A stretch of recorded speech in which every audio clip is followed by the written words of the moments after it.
السلام علیکم دامنای عزیز. شکر خدا را میکنیم که چنین پیشوا داریم. بعد همین سوالهای ما جواب گردانید. زنی که در حیض بوده، مرد میتواند با همین زن با طرز مالیش شهوتش را پس کند؟ اینجا یک سوال دیگر هم بود از این برادر. دویم سوالی که این همسایه‌ای که دین عیسوی داشته است، دویم سوال کرده است در اینجا که دامنای عزیز، بچه های بی‌درد و با تنومند میطلبند، آیا آنها را چیزی بدهیم؟ درست است؟ یعنی این سوال وقتی که اومد دیروز مرا یک برادر در دست خودم داد. اینجا ما یک پیشگفتاری داشتیم در باب همین صدقه بود، لیکن اون نگفتیم. البته آن جوانهایی که به تنومند هستند، جوانهایی که بی‌درد هستند، جوانهایی که هیچ نقص ندارند، از همه بهتر همین است که این کسب طلبندگی کسب نیست. پیغمبر خدا میگه این المسئله لا تحلو، طلبیدن حلال نیست. با طلبیدن کسی که میخرد زندگی خچه پیش میبرد، او خوردگی او شخص حرام است بر بدن او. رسول الله میگه لو تعلمون ما فی المسئله، اگر شما بدانید که همین طلبیدن چی هست، ما مشى احد الى احد يسأله شيئا، شما هیچگاه به سوی یک برادر مؤمن یک قدم پیش نمیزنید برای طلبیدن، وقتی شما بدانید که طلبیدن چی یک کار عار است، چی یک کار پست است. از این خاطر هیچ وقت جوانها به طلبیدن باید که راه ندهند. البته زیب طلبیدن همون کسی دارد که یا اعضای درست ندارد، یا موی سفیدی هست که تماما برجا مانده هست، دیگر هیچ قوتی کاری ندارد. ما میتونیم یا یک روزه نفقه در خانهش ندارد، گفتی پیغمبر، اونا را میتونیم که ما دست درازی کنیم. لیکن این بچه هایی که جوان هستند، اینا را باید وقتی در یک آنجا تعلیمشان است، خواندنشان است، یک کسب یاد گرفتن است. این طلبیدن در وجود انسان البته آموخت می شود، و همین دیگر هیچ کار به ذمه نمیگیرد، و همین طلبیدن روزی خودش پیش میبرد. از این خاطر مادامی که خیلی نزد دروازه ما و شما آمدن، چگونه ای که خدا در سوره الضحی میگوید و اما السائل فلا تنهر، شما وقتی که طلبنده نزد دروازه شما آمد، شما با طلبنده با آوازی بلند گپ نزنید، بلکه چیزی که داریم بر او عطا کنید. یعنی میلش عطا میکنیم از نزد در او کس ما ناامید روان نمیکنیم. لیکن طلبیدن این حلال نیست. طلبیدن در ما و شما کسب نکنیم هیچگاه. این وقت حتی ما و شما همین کودکایی که هست، یعنی در گناه کردن اونها ما و شما اونها را یاردم میتیم.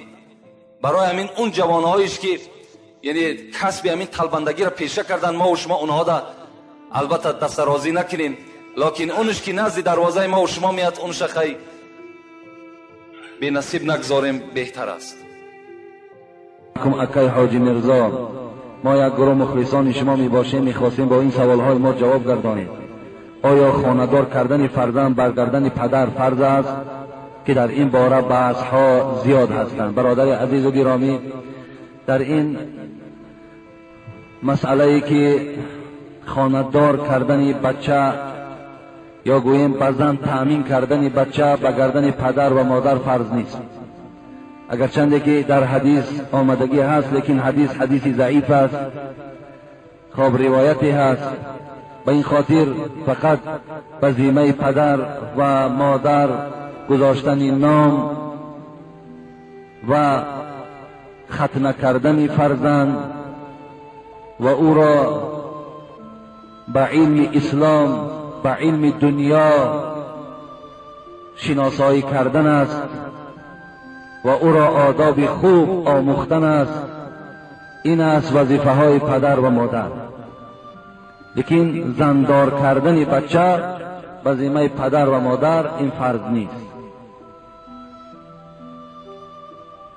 فقط فرزندان را باید در روحیه خداترسی و خداشناسی تربیت کردن هر یک پدر و هر یک مادر، این یکی از وظیفه های اولین درجه پدر و مادر می‌باشد که فرزندان را از سن خردی باید که ما در وجود اونها دو کلمه را باید جای کنیم، یکی اوبال، یکی ثواب. بچم به این کار نزدیک نشو که اوبال است، بچم به این کار نزدیک شو که ثواب است. انا با این کلمه ها فرزندها را ما شناسایی کردن، نزدیک کردن به گردن هر یک پدر و مادر ضرور است. بگوید که کدام پیغمبران با خداوند یکا به یک صحبت کردگیند. و کلم الله موسی تکلیما، صدق الله العظیم. سوره نساء آیت 164 این دلالت میکند که پروردگار و کلم الله موسی تکلیما بود. موسی از جمله پیغمبرهایی که با ما بی واسطه سخن میگفتند. از این خاطر پیغمبری که با پروردگار یکایک صحبت میکرد این کی بود؟ این حضرت موسی علیه السلام بودند.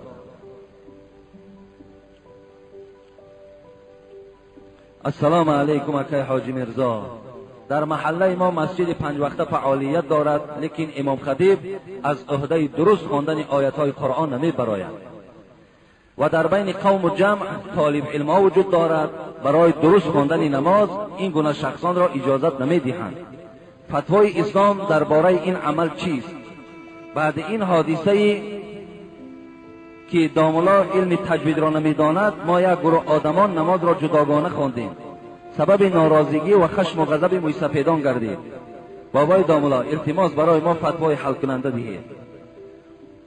دوم، شخصان نمازگزاری که در مسجد با سر لوچ یا کرته آستین کلته می آیند، آنها را از مسجد بیرون می کنند. آیا در این حق دارند؟ مسجد محله کوهنشهر. برادرای عزیز و خیلی گرامی، البته امامی که از عهده قرائت نمی براید، امامی که فقط محراب از خود کرده است، برای مردم امامتی می کند، لیکن هیچ یک نظام، هیچ یک ترتیب نیک، هیچ یک دلالت های خیر برای آبادی اسلام ندارد، والله که وای حق محراب در امامتی ندارد. افسوس که امروز زمانی شده است که حبیب خدا اذا وسد الامر الى اهل غیره فانتظر ساعت گفتند. در کدام مسجد، در کدام مدرسه، در کدام اداره دولتی اگر آدم بیسواد و نااهل اگر جای گرفت، حتمی اونجا قیامت شما منتظر شوید. حتمی اونجا در شما بے انصافی و بے عدلی و نابرابری و گویم که پستی را در اونجا شما انتظار باشید. به این خاطر هر یک مسجدی که اگر امامی ارزنده ندارد، امامی که گویم از عهده خواندن قرآن، از عهده گویم که تعلیمات، از عهده به مردم رسانیدن سخن خدا و پیغمبر، وای ارزنده محراب نیست. لیکن دیگر چی جایی گویم اینجا در بحث و مناظره و چی جایی من حکم برارم که زمانی که امروز گویم قریب اکثریت این احوال در روبرو هستند، اکثریت. با این خاطر ببین مثال طالب علم هست، بچه با سواده که ارزنده پیش در آمدن دارد، لیکن ویا نمیگذارد، در اصل ویا نمیگذارد.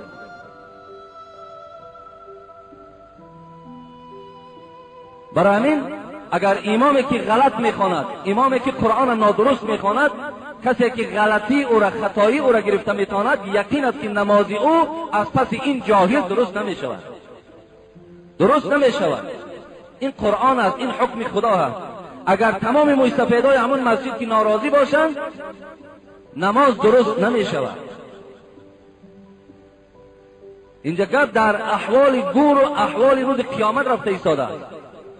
مستفیدا را خدا نگه دارد، باید همگی اتفاق شوند، یک انسانی را پیش گذارند که برای فایده دنیا و آخرتشان باشد. دویم، شخصان نمازگزاری که سرلوچ و آستین کلته وارد مسجد می شوند، نمازگزارا حق دارند که اونها را از مسجد پیش کنند. حق ندارند. اگر در باره حق گپ زنیم، حق ندارند که آدمی که سرلوچ باشد، آدمی که آستین کلته داشته باشد و ما از مسجد پیش کنیم که تو مثال در اینجا نماز نخوان. زیرا اینجا ما باز از خود همین کتاب مختصر امروز مشهور گویم که پیروان مذهب امام ابو حنیفه به این کتاب دست دادن میخوانند، اینجا یک عباره اذن عام آمدگی است. اذن عام یعنی در مسجد هر یک شخصی که رو به قبله میایستد و خدا را عبادت میکند حق دارد که آمده در مسجد نماز خواند. ما حق نداریم که وای از اینجا پیش کنیم که تو برادر عزیز مثال تو در فلان مذهبی، تو در فلان جریانی، تو در فلان مثال گوشه هستی، این ما حق نداریم از روی اسلام. لیکن یک چیزش همینجا نازک است برادر عزیز. همه ما میدانیم امروز مثال اگرچند در شریعت ما آستین کلته و تاقی این از جمله مهمات نیست، از جمله ضرورات نیست، لیکن میبینیم که از زمین یک مسئله جزئی این قدر گپ اختلافات زیاد ایجاد میشود. برای آنکه اختلاف نشود، برای آنکه همینا ایجاد نشود، بگذار همون یک تاقیه که بالای سر میگذاریم، یا بگذار مثال همون آستین ما و شما دراز باشد. آستین دراز هم گناه نیست، یا تاقی گذاشتن بالای سرم اینم گناه نیست. اگر این خیل اگر ما رفتار کنیم تا زمانی که باز این مردم انشاءالله من باوری دارم که روز به روز مردم خود فهمیده ایستادند که کدام چیز در اسلام ما ضرور و مهم است، کدام از جمله دوم درجه و سوم درجه است، مردم آهسته آهسته خود میفهمند. اگر عقیده من فهمین، من به خدا قسم صدقه همون جوانی که سر ریج مسجد آید، عقیده من این است، من صدقه همون جوان میشوم. از اوی که او جوان مثال راه مسجد ماندگی راه دیگر را میگیرد، اگر سر لوچم که آید به خدا قسم ما با دیده و با چشم قبولش دارم، من صدقه اون جوان میشوم. اون جوان وقتی مسجد من آمد سخن مرا شنید، وقتی من از حدیث و از آیت برای او که خواندم، این جوان البته به البته اسلام می شود و به فایده همون موی سفید و همون جمعیتی که از اون ناراضیان به فایده اونا به خدا قسم حل می شود. من در یک برنامه به نزدیکی در تبچکه میگویم هفته گذشته همونجا بودم، همین سوالم در همونجا وارد شد. مردم ناراحت میشوند از حساب سر و لوچ، لیکن چیکار کنم که امروز مردم یهود از موی سر خالین بافته ایستادن، ما تا حال در همین تاقی باقی ماندیم. مردم یهود گفته بودم یک جمعه یک سرتراش عادیش از موی سری که از من میتراشد و یا در بیرون نمیپرداید، برای من جورب میبافد، برای من شرط میبافد. چقدر پیش رفته ایستاد است مردم، لیکن ما مردم تا حال در اطراف آستین کلته تاقی بحث و مناظره رفته ایستاد است. خدا یک مقایسه کنیم.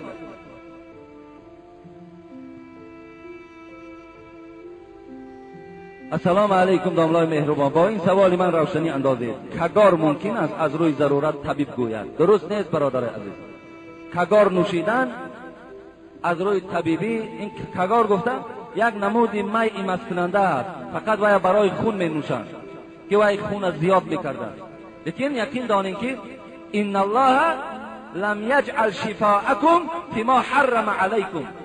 حبیب خدا میگوید آنچه را که خدا حرام گفت در او هیچ وقت شفا را نهادگی نیست، در اون شفا نیست. برادرای عزیز و گرامی، برای خون شما زیاد شدن امروز الحمدلله طب ما و شما اینقدر پیش رفته است.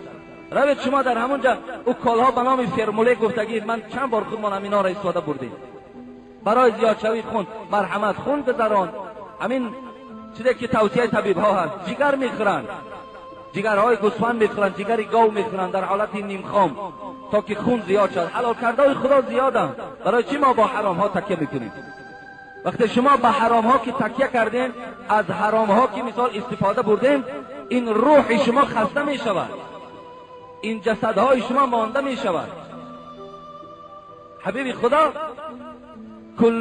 کل جسد نبت من الحرام فالنار اولا به میگوید، هر یک جسدی که از حرام آب و تاب یافتن گرفت و گفت این جسد ارزنده آتش دوزخ دارد. برای همین برادرای عزیز و گرامی از حرام ما پرهیز کنیم، به حرام نزدیک نشویم.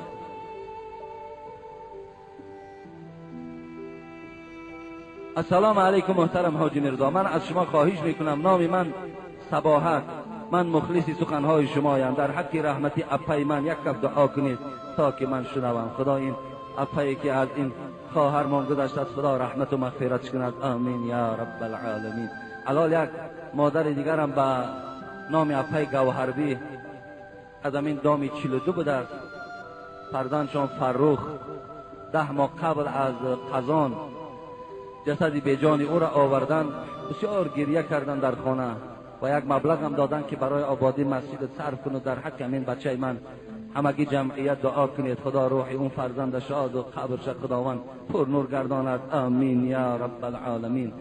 امروز روز به روز بچه‌های ما و شما سفرهای رسیه دارند، سفرهای دوردست دارند برای بهبودی، برای گویه بلند رفتن سطح زندگی ما و شما، برای که ما و شما صاحب لباس خوب شویم، برای صاحب طعامهای بالذت شویم، برای صاحب خانه‌های آباد شویم، برای که از همه آن تجهیزات‌هایی که امروز برآمده است آذر زمان ما صاحب اونها شویم. فرزندای ما و شما امروز آواره مثال گویم دولت‌های دیگر است. همیشه در حق اونها دعا کنید شما که خداوند اونها را با دست پر و صحت و سلامت به خاندانشان رساند. لیکن تا حال باز همون سخنها به گوش ما رسیده ایستادند که مردم تا حال پنجشنبه خیری را بس نکردند. تا حال همون گویم که خیر و صدقه هایی که در اسلام هیچ منزلت و هیچ جای نداشتند که ما را بارها چندین سالهای پیش میگفتیم، تا حال مردم بس نکردند. تا حال فرمانم که هست حکم پادشاه واجب زمانی که خلاف قرآن و حدیث نباشد، که در این فرمان برآمدگی ذره والله که شک شبهه نیست که از قرآن و حدیث بیرون نیست. اگر این حالت هم که ما و شما باز قانون ویران کنیم، باز اگر اهمیت ندهیم، باز همونا را گویم اینها میگویند شو در پیش خداوند گناهگار هستی. این طعامی که میخوریم به روح مرده تو نمیرسد، به روح هیچ اولاد تو نمیرسد. بچه ها یک طرفش بیچاره نیم کالجان آمده ایستادند، یک طرفش بیمار آمده ایستاده است، یک طرفش بیجان آمده ایستاده است. تا حال انصاف ما بیدار نشده.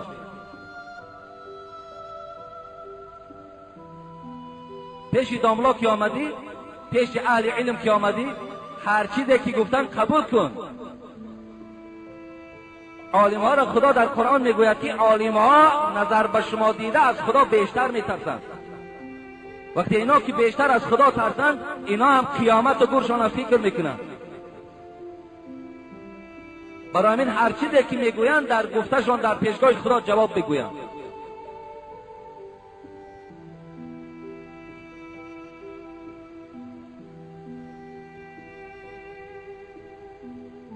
السلام علیکم بابای حاجی میرزا. من مخلص دائمی شما هستم و به نهایت دوست می‌دارم آواز شما را. بابا جان، التماس با سوالهای من جواب دهید. من دختر 22 ساله هستم و کارگر هستم، نماز هم میخوانم. ایرا دیروز یک مکتوب همراه یک مبلغ روان کرده است و بسیار تکلیف کردند که همین جمعه جواب گوییم. یکم سوال: زن اگر نمازخوان باشد، کار دولت کند و ماشین راند، گناه است؟ نه، گناه نیست. خواهر عزیز، اگر شما در اداره دولتی هم که کار کنین، این افتخار ما مسلمان ها است. در هر جایی که کار میکنین خواهر عزیز، چه در طبابت خانه باشد، چه در کدام اداره دولتی نباشد، این هیچ ضرر زیانی ندارد. فقط شما لباس هاتون را رعایت کنید. فقط شما مثل که با شوهرت با فرزندت صحبت های شیرین داری، با مردهای بیگانه این گونه صحبت ها و این گونه دهدنی ها را حق نداری. اگر اینها را تو رعایت کنی، خوش به حال رفته کار کردن بگیر. و اگر زنی هم که صاحب ماشین هم که باشد، خوش به حالش بگذار ماشین هم حی کند. لیکن فقط از همین شرط هایی که گفتم از همینها اجرا کند. یگان ضرر و زیانی در حق این زن وجود ندارد. دویم سوال: در شب آینه دیدن اوبال است یا نه؟ اوبال نیست خواهر عزیز. در شب در آینه نظر کردن، فقط فکر میکنم خدا رحمت کند صاحب 4 کتابم، شب در آینه نظر کردن خطاست، چون تو روی خود بر روز بینی رواست. این که بیان میکرده است. برای همین در شب نگاه کردن در آینه شاید که از حساب یگان ترس باشد، تاریکی است، یکی در چشمت یگان چیزی میتابد، مثال تو میترسی، به همین خاطر باشد. و الا مثال نگاه کردن در آینه نه در شب نه در روز هیچ ضرری ندارد. سوم سوال: من امر معروف گوش میکنم، برادرم مرا بد میبیند، میگوید که زبان انگلیسی و زبان نمیریسی را یاد بگیر. میموری از اینکه خودت را ملا کرده اید، یا اینکه در وقت نماز خواندن اگر مرا ببیند به من دشنام میدهد، میگوید که پیر شوی بعد میخوانی، زبان یادگیر، من تو را به خارجه خواندن روان میکنم، نمیدانم چیکار کنم بابا جان. در حق وی دعا کنید که خداوند به او انصاف دهد، محبت قرآن و محبت اسلام را در دل او جای کند. البته ما همیشه دعا میکنیم که خداوند آن گونه بندگان دل سیاه و دل سختی که دارد خدا همگیش دلهاشون ملایم کند، در دل اونها خداوند محبت قرآن و اسلام خداوند جایگیر کند. ما همیشه در حق اینا دعا میکنیم، باز هم دعا کردیم. لیکن گوش کردن امر معروف شاید برای بعضی ها از حسابی که نمیفهمند خیلی وزنین میتابد، خیلی وزنین میتابد. یعنی تا چند سال شد شما امر معروف گوش میکنین، کدام شما ناراحت شدین؟ کدام شما ضرر در زندگیتان پیدا شد؟ لیکن اگه خواهی نخواهی در هر یک زمان، در هر یک دور، در هر یک عصر در برابر یک آدم خداترس با یک آدم سرسخت وجود دارد که او را پیوسته باید آزار دهد. خدا رحمت کند حضرت مولوی جنون میگوید عجب رسمی است در این دار غدار که صد نااهل با اهلی گرفتار. ببین که صد نااهل با اهلی گرفتار، ندیدم هیچ یک شایسته خوی به دنیا زیسته باشد به عدوه. ندیدم هیچ یک دوست خدا را ندیدم که در برابرش دشمن نداشته باشد. ندیدم هیچ یک شایسته خوی به دنیا زیسته باشد به عدوه. نه گل به خار می روید در این باغ، ملال بلبلان از دقدق زاغ. بکن صبر در جفای منکری دل، شود شاید مراد از صبر حاصل. از گفتن صبر کنید، در برابر صبر انشاءالله همه مشکلات های شما حل می شود. یکی وقتی این دادر یا برادر میگوید خودم ملا کرده، ملا بودن عیب است؟ ملا بودن این چی جای کم بودیش است؟ او ملا را هم تا میفهمم که والله که بهترین معرفت دارد، بهترین فرهنگ دارد، بهترین زندگی را دارد.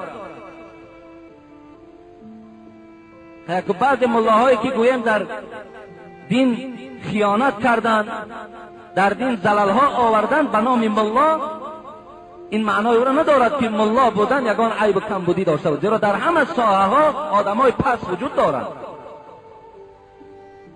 برای همین ملا بودن این شرف است، ملا بودن این بهترین است. این خدا در قرآن ملا گفته کی رو میگن؟ آدمی که علم دارد، اهل علم است. برای همین یگان جای قبالش نیست، یگان جای گناهش نیست.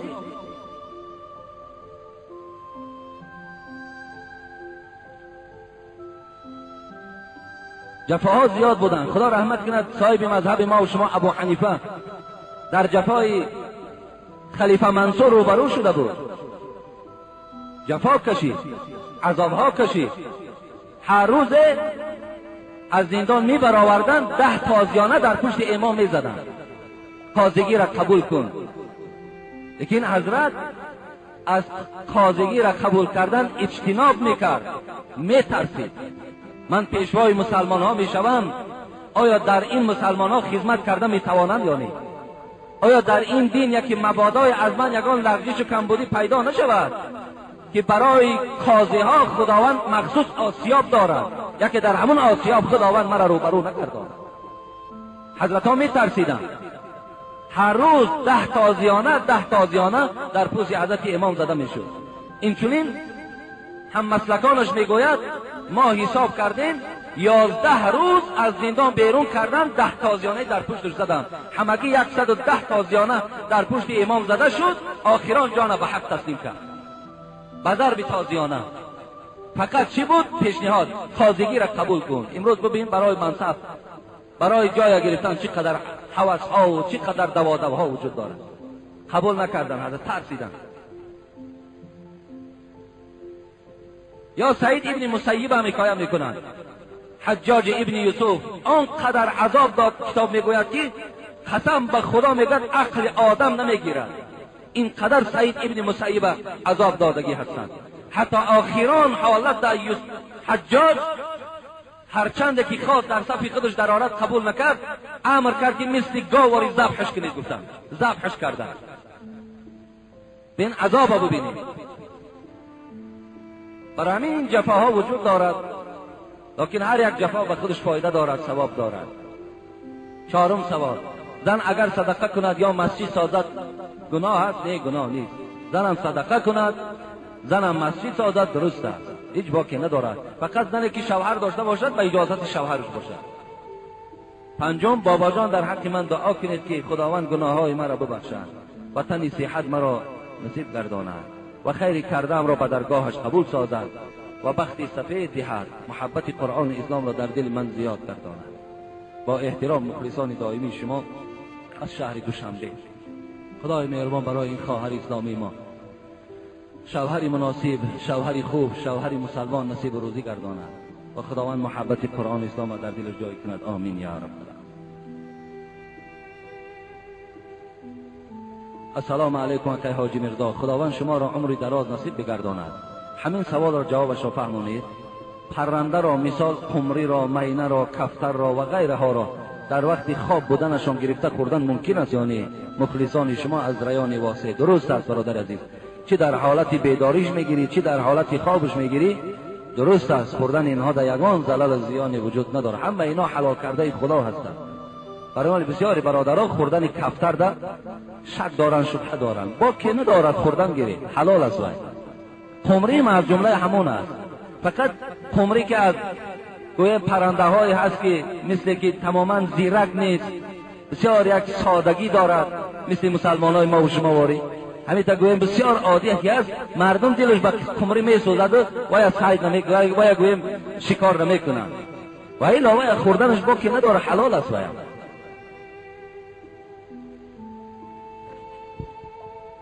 السلام علیکم داملای شیرین سخن حاجی مرزا. حاجی محترم، من از شما خواهش میکنم با همین سوال من جواب گردانید. در بین یک گروه زنهای شهر و قشلاق‌ها برای پاره کردن کفن میت و کرته آن دائما بحث و مناظره ها می شود و مثل که کرته زنها پیشش دراز و پسش کوتاه. ما هرچند میگوییم سود نمیبخشد و در شستن مرده فقط آیات قرآن را میخوانند. آیا این درست است؟ التماس جواب گویید. ما یک گروه زنها هستیم. سنت کفن برای مرد و برای زن یک ذیل است، فقط فرق میکند در عددش. مثال برای مردها چادر داریم،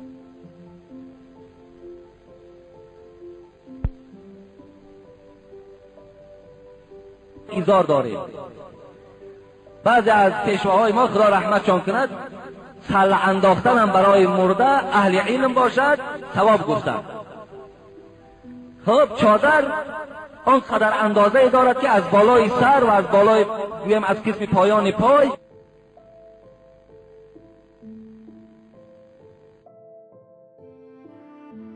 یک مشت باید زیادتر باشد برای بستن و ایزار درازیش از تار سر تا پایان پا تا پای پوشانیدن. ایزار پیش و پس وای کلتگی ندارد.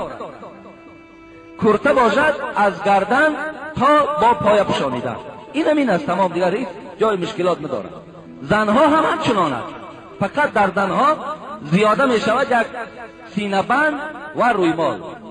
رویمال می شود مویه های مثال پس وای باز می درانیم، گویم که مثل که همون خدمت میکردن در مریت میگفتیم پساشون دو کاکل داشتن، انا همون رویمال همون دو کاکل میکنیم، همون مویه ها را در داخل کاکل ها میپیچونیم، مقصد نتاون.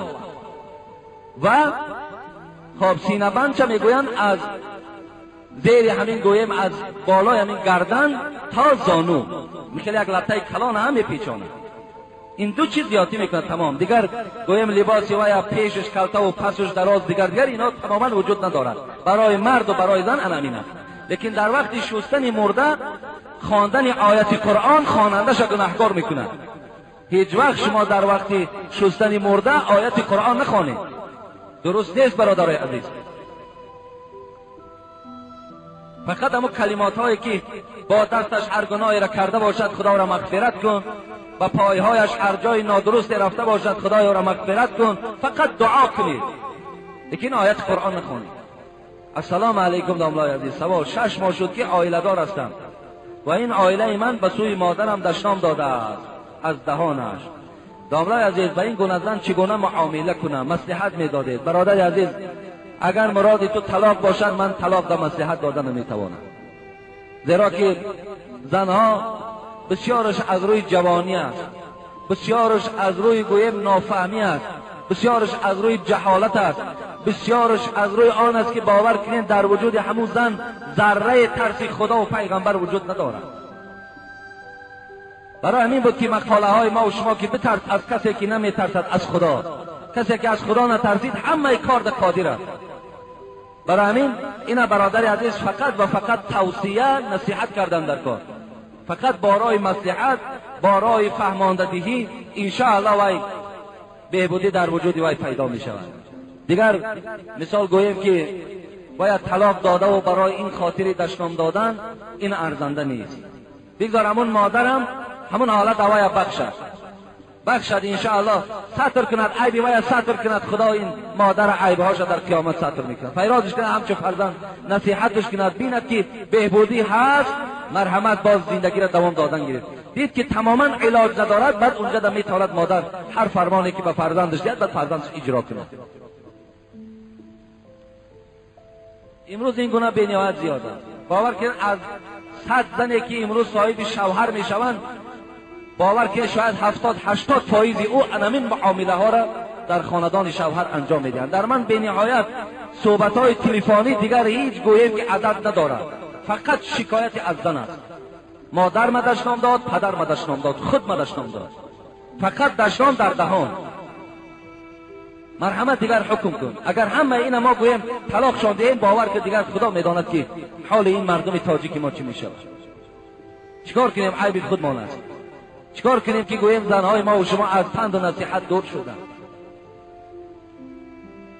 السلام علیکم و رحمت الله و برکاته. بعد از سلام، این که من سوال دارم، بعد زنهای را دیدیم که صاحب کودک اول میشوند و فکر و عقیده های نادرست دارند، در اصل شیر دارند و به طفل بیگناه شیر نمیدهند، از حسابی که فیگور همون ویران میشود. حاجی بابا از شما التماس همین جمعه جواب گردانید.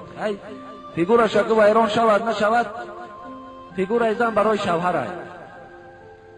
مثال ویران هم که شود شوهر قبولش دارد، خوب هم که شود شوهر قبولش دارد. برای همین میلش اگر چقدر خودش اگر گویم که این قدر احتیاط میکردگی باشه برای شوهرش خوش به حالش، که مثال شوهرم از نگاه کردن جسد من راحت کند، این زن خیلی زنی خوب بوده است، زنی نیک بوده است. لیکن برای کودک شیر دادن اکنون خیلی گویم سختگیری در کار که مادر به فرزند شیر ندهد، خیلی سختگیری در کار. لیکن در اصل این باور که این خنده نیست، این درست است، این حقیقت دارد. اگرچند در اسلام هم دایه گرفتن وجود دارد، حق دارد که مثال وقتی امور تولد کرد برای شوهر امر میکند که برای فرزند من دایه بیار، این حق دارد. لیکن از بس که امروز که اینا که نیست در ما این شرایط ها را ما برقرار و برپا کردن میتونیم، بگذار که همون مادرش تا آخر شیر دهد. هر چیز که اگر مثال هر چی که شود انشاءالله شوهر قبول چون دارد. السلام علیکم حاجی مرزای عزیز، خداوند علم شما را زیاده بگرداند.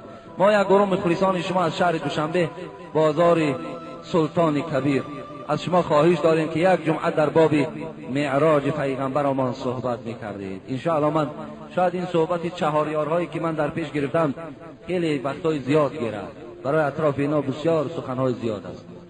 خیلی حضرت ها اگر چنده که حیاتهاشون هم به 63 رفتگی بود، از اونم بیشتر دیدن، کرسی خلافت کم هم که زینت داده باشند، لیکن به نهایت حضرت ها قصه های عجیبی دارند. برای وقتی زیادی ما را اینا میگیرند، اگر وقتا شود انشاءالله وعده نمیدهیم، بعد جوابشو میگوییم. اکای حاجی مرزا در روز قبول دعا به من دعا کنید، خدا به من و مثل شما فرزند خدمتگاری در راه اسلام نصیب کند. التماس دعا کنید، بسیار انتظار است و بسیار خواهش دارم که این گونه فرزند خدا برای من نصیب کند. اکای داملای عزیز، در کوچه ما یک موی سفیدی بی فرزند است. ما همسایه ها خیر میکنیم، زنکا میگویند که آدمی بی فرزند خیر کند نمی شود. از این دیده با سگ نان دهد، این قبول است. التماس جواب دهید، ثبت شود تا که آنها شنوند. خدا نگهبانت باشد ای دوستی خدا. بی فرزندم که اگر شرایط داشته باشد خیر کند، خیرش قبول است. بی فرزند بودن این یگان نشانه گوییم که یگان پست بودن و بی عزت بودن بنده را نشانه میدهد.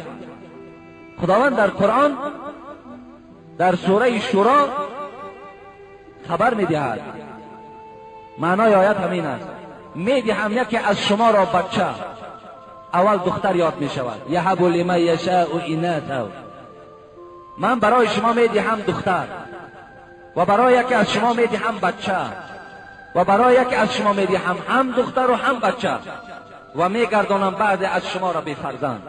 سوره شورا ده هست. والله اعلم آیات 50 تا 60 است. خداوند مفسرای قرآن میگن این دختری که خداوند در قرآن یاد کرد کی است؟ گفتن این حضرت لوط و حضرت شعیب است. فقط خدا به اینا دختر دادگی بود. و خداوند گفت من برای شما بچه میدهم. میگد اینجا حضرت ابراهیم در نظر است که خداوند به او بچه داد و دختر نداد. و برای شما هم دختر و هم بچه میدهم. مطلب رسول اکرم محمد صلی الله علیه و سلم است. هم دخترش داد خدا، هم بچهش داد. لیکن من بعضی از شما را میگردانم به فرزند. مقصد حضرت یحیی پیغمبر و حضرت عیسی پیغمبر است که اینا را خدا فرزند نداده بود. و این خاطر اگر ما اینا را طعنه کنیم که تو بی فرزندی، ما گناهگار هستیم. در خداوند قدرت دارد که پیغمبراش بی فرزند کند. کجا ما و شما دارد؟ من مثال آورم. برای این خاطر این بی فرزندم که باشد، شرایط داشته باشد، خوش به حالش صدقه کند. صدقش به خود وی فایده دارد، بر روح فرزند و مادر و پدر او فایده دارد. عقیده اهل سنت و الجماعه همین است که ثواب صدقه ما و شما، ثواب دعا و درود ما و شما بر روح مرده های ما و شما میرسد. این است عقیده اهل سنت و الجماعه. خب و برای این مادر که این سوال دادن، خداوند فرزندی خوب، فرزندی نیک، فرزندی با تقوا خدا نصیب و روزیش گرداند. آمین یا رب العالمین. السلام علیکم داملای شیرین سخن. من از شما التجا دارم با این سوال من جواب گردانید. من به شهر مسکو رفتم، در آنجا عذاب زیاد کشیدم.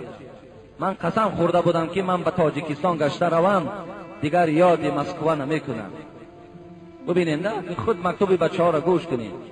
همین بیچاره‌ها مهنت میکنن، ما آمده به رحم زدن میگیریم. اینا مرحمت. عذاب کشید است، قسم خورده است که دویم باره تاجیکستان روم، دیگر یاد مسکو نمیکنم. آخه مسکو نامش نام خوبه، لیکن عذاب شده نمیگوید. گفته همون مطلع تاجیکی من که مرده به کفن سفید شادی دارد، از عذاب گور درک ندارد. لیکن همین سیلانی سوالت سواریشان میفارد بیچاره ها را. رفتن و مثال همش خوب، لیکن برابری رسیدن عذاب نمیگوید، مشقت نمیگوید، یا هیچ کس پیشواز نمیگیره. اینا را همون زمان گویه برده با زندانی و عذاب و مشقت است. اون روز یک بچه خیلی برادر قیمت داشتیم، کمک میکردم این مسجد ده. بیچاره میگه برابری رسیدن در مسکو، میگه یک 50 کیلومتر رفتیم نرفتیم، ماشین ما قپیدن، در ماشین ما پرتافتن، چند قدر همین داروها و تهمت کرده که 5 ماه در زندان محکم بود. از زندان مرا تلفن کرد. این مرحمت احوالی برادرای ما و شما. بگذارم اونا خدا نگهشان دارد، صحت سلامت باشن، بیایم با پولی بسیار تا که احوال من خوب شود، شرایط من خوب شود. نیت دارم که یک بار دیگر روم، اما قسم خوردگیم. خدا مرا میبخشد یا نه؟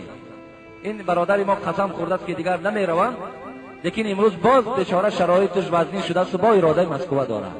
اگر قسم والله خورده باشی، والله بالله تالله 3 روز روزه میگیری، خدا میبخشد.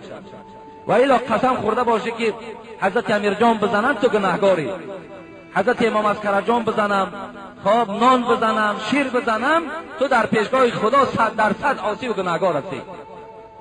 زیرا که تو قسم خوردی که گویم که شرک در راه خدا آوردی، تو قدرت خدا را یک جانب گذاشتی، تکیه به بنده های خدا کردی.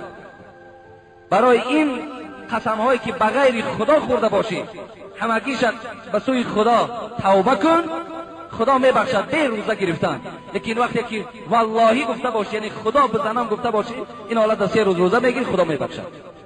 کفارت شمین است. اینقدر صحبت داشتیم، اینقدر گپ ها زدیم، اینقدر صحبت های دراز، تا حال بنده های خدا با همون قسم بعضی هاش تا این اندازه گویم از حد گذشتن که به مادر و به خواهر قسم میخورن. اینا کفایت نکرد، امروز به زن طلاق قسم میخورن. اینا چی معنی دارن؟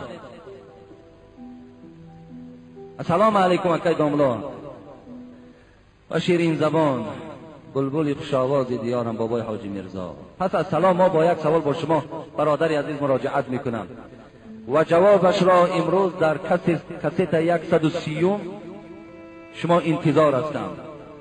این سوال پیشینه بوده است و با این مردی که زندگی دارم مردنم را بهتر حس میکنم. این شاید مکتوب کدام مادر است. مردنم را بهتر حس میکنم، نمیدانم حال من در قیامت چیست. برای آنکه 8 سال شد که ما بی نکاح هستیم. او را دعوت به نکاح اسلامی میکنم، اون به من جواب چنین میدهد که پگاه یا روز دیگر نکاح میکنیم. نماز میخواند، نماز جمعه میرود. از شما خواهش دارم حال من و این مرد چی میشود بگویید، شاید در همین جا باشد و شنود، نه مرا به عذاب خدا ماند نه خودش را. التماس سوال از یک پرشکسته. قسم میخورد که زنم طلاق اگر نکاح نکنم، نمازهای خواندم حرام اما نکاح نکرده است. مادر عزیز در این گناه شما هم شریک هستین. این فقط وی شریک نیست، زیرا خدا برایت هم عقل داد، برایت هم فهمیش داد. دیدی که وی با تو نکاح ندارد، وقتی وی به تو نزدیک می شود تو قدرتی نداری که وی نزدیک خودت دور کنی. داری قدرت.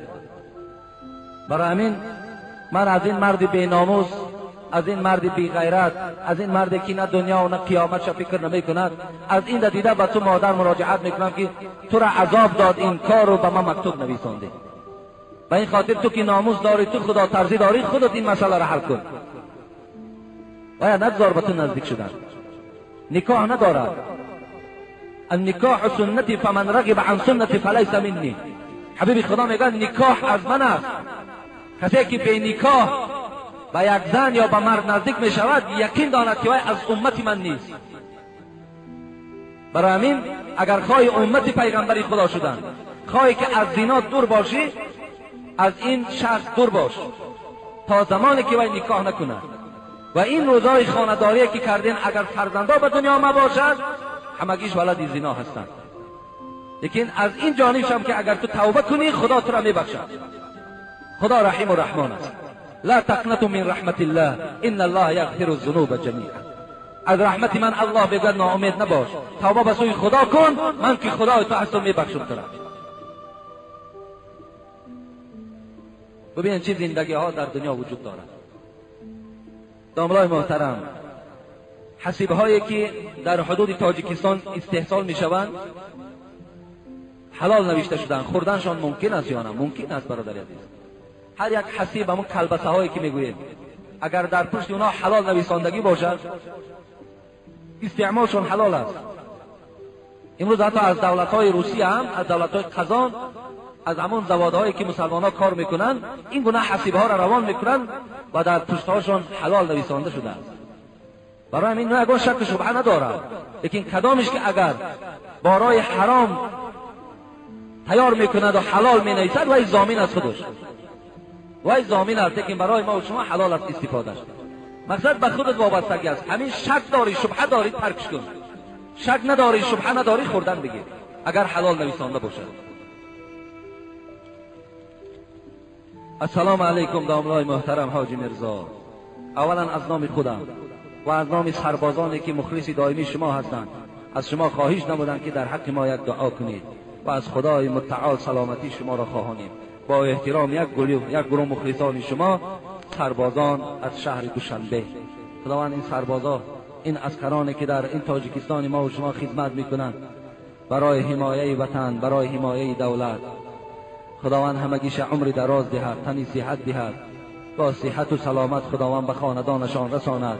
آمین یا رب العالمین. امروز بسیاری بچهای تاجیک ما هم از خدمت میگریزند، از خدمت میگریزند، حالان که این هم جنایت برادر عزیز. این وطن دوست داشتن، وطن دوست داشتن، وطن احترام کردن، این هم نشانه ایمانداری است. برای همین ما همیشه وطن دوستدار باشیم، دیار ما دوست داریم. برای محافظت این وطنمون همیشه ما و شما باید که بالای پای قایم باشیم. از هر گونه وارد شدن فتنه و اختلاف و دشمنها باید ما راه ندهیم و فرزندانمون هم باید دلالتی در خدمت کردن کنیم، بگذار خدمت کنم. برای همین جای گناهش نیست. لیکن امروز من همون در صف خدمتگارها جوانهایی را میبینم که اونا غیرت و جسارت دارن. البته خدمت کردن حق این کاری هر کس هم نیست، هر جوان مردم رفته خدمت کردن نمیتونه. برای این غیرت در کار، برای این ناموس در کار، برای این محبت وطنداری و گویم دیارداری در کار، هر کس هم نمیرود.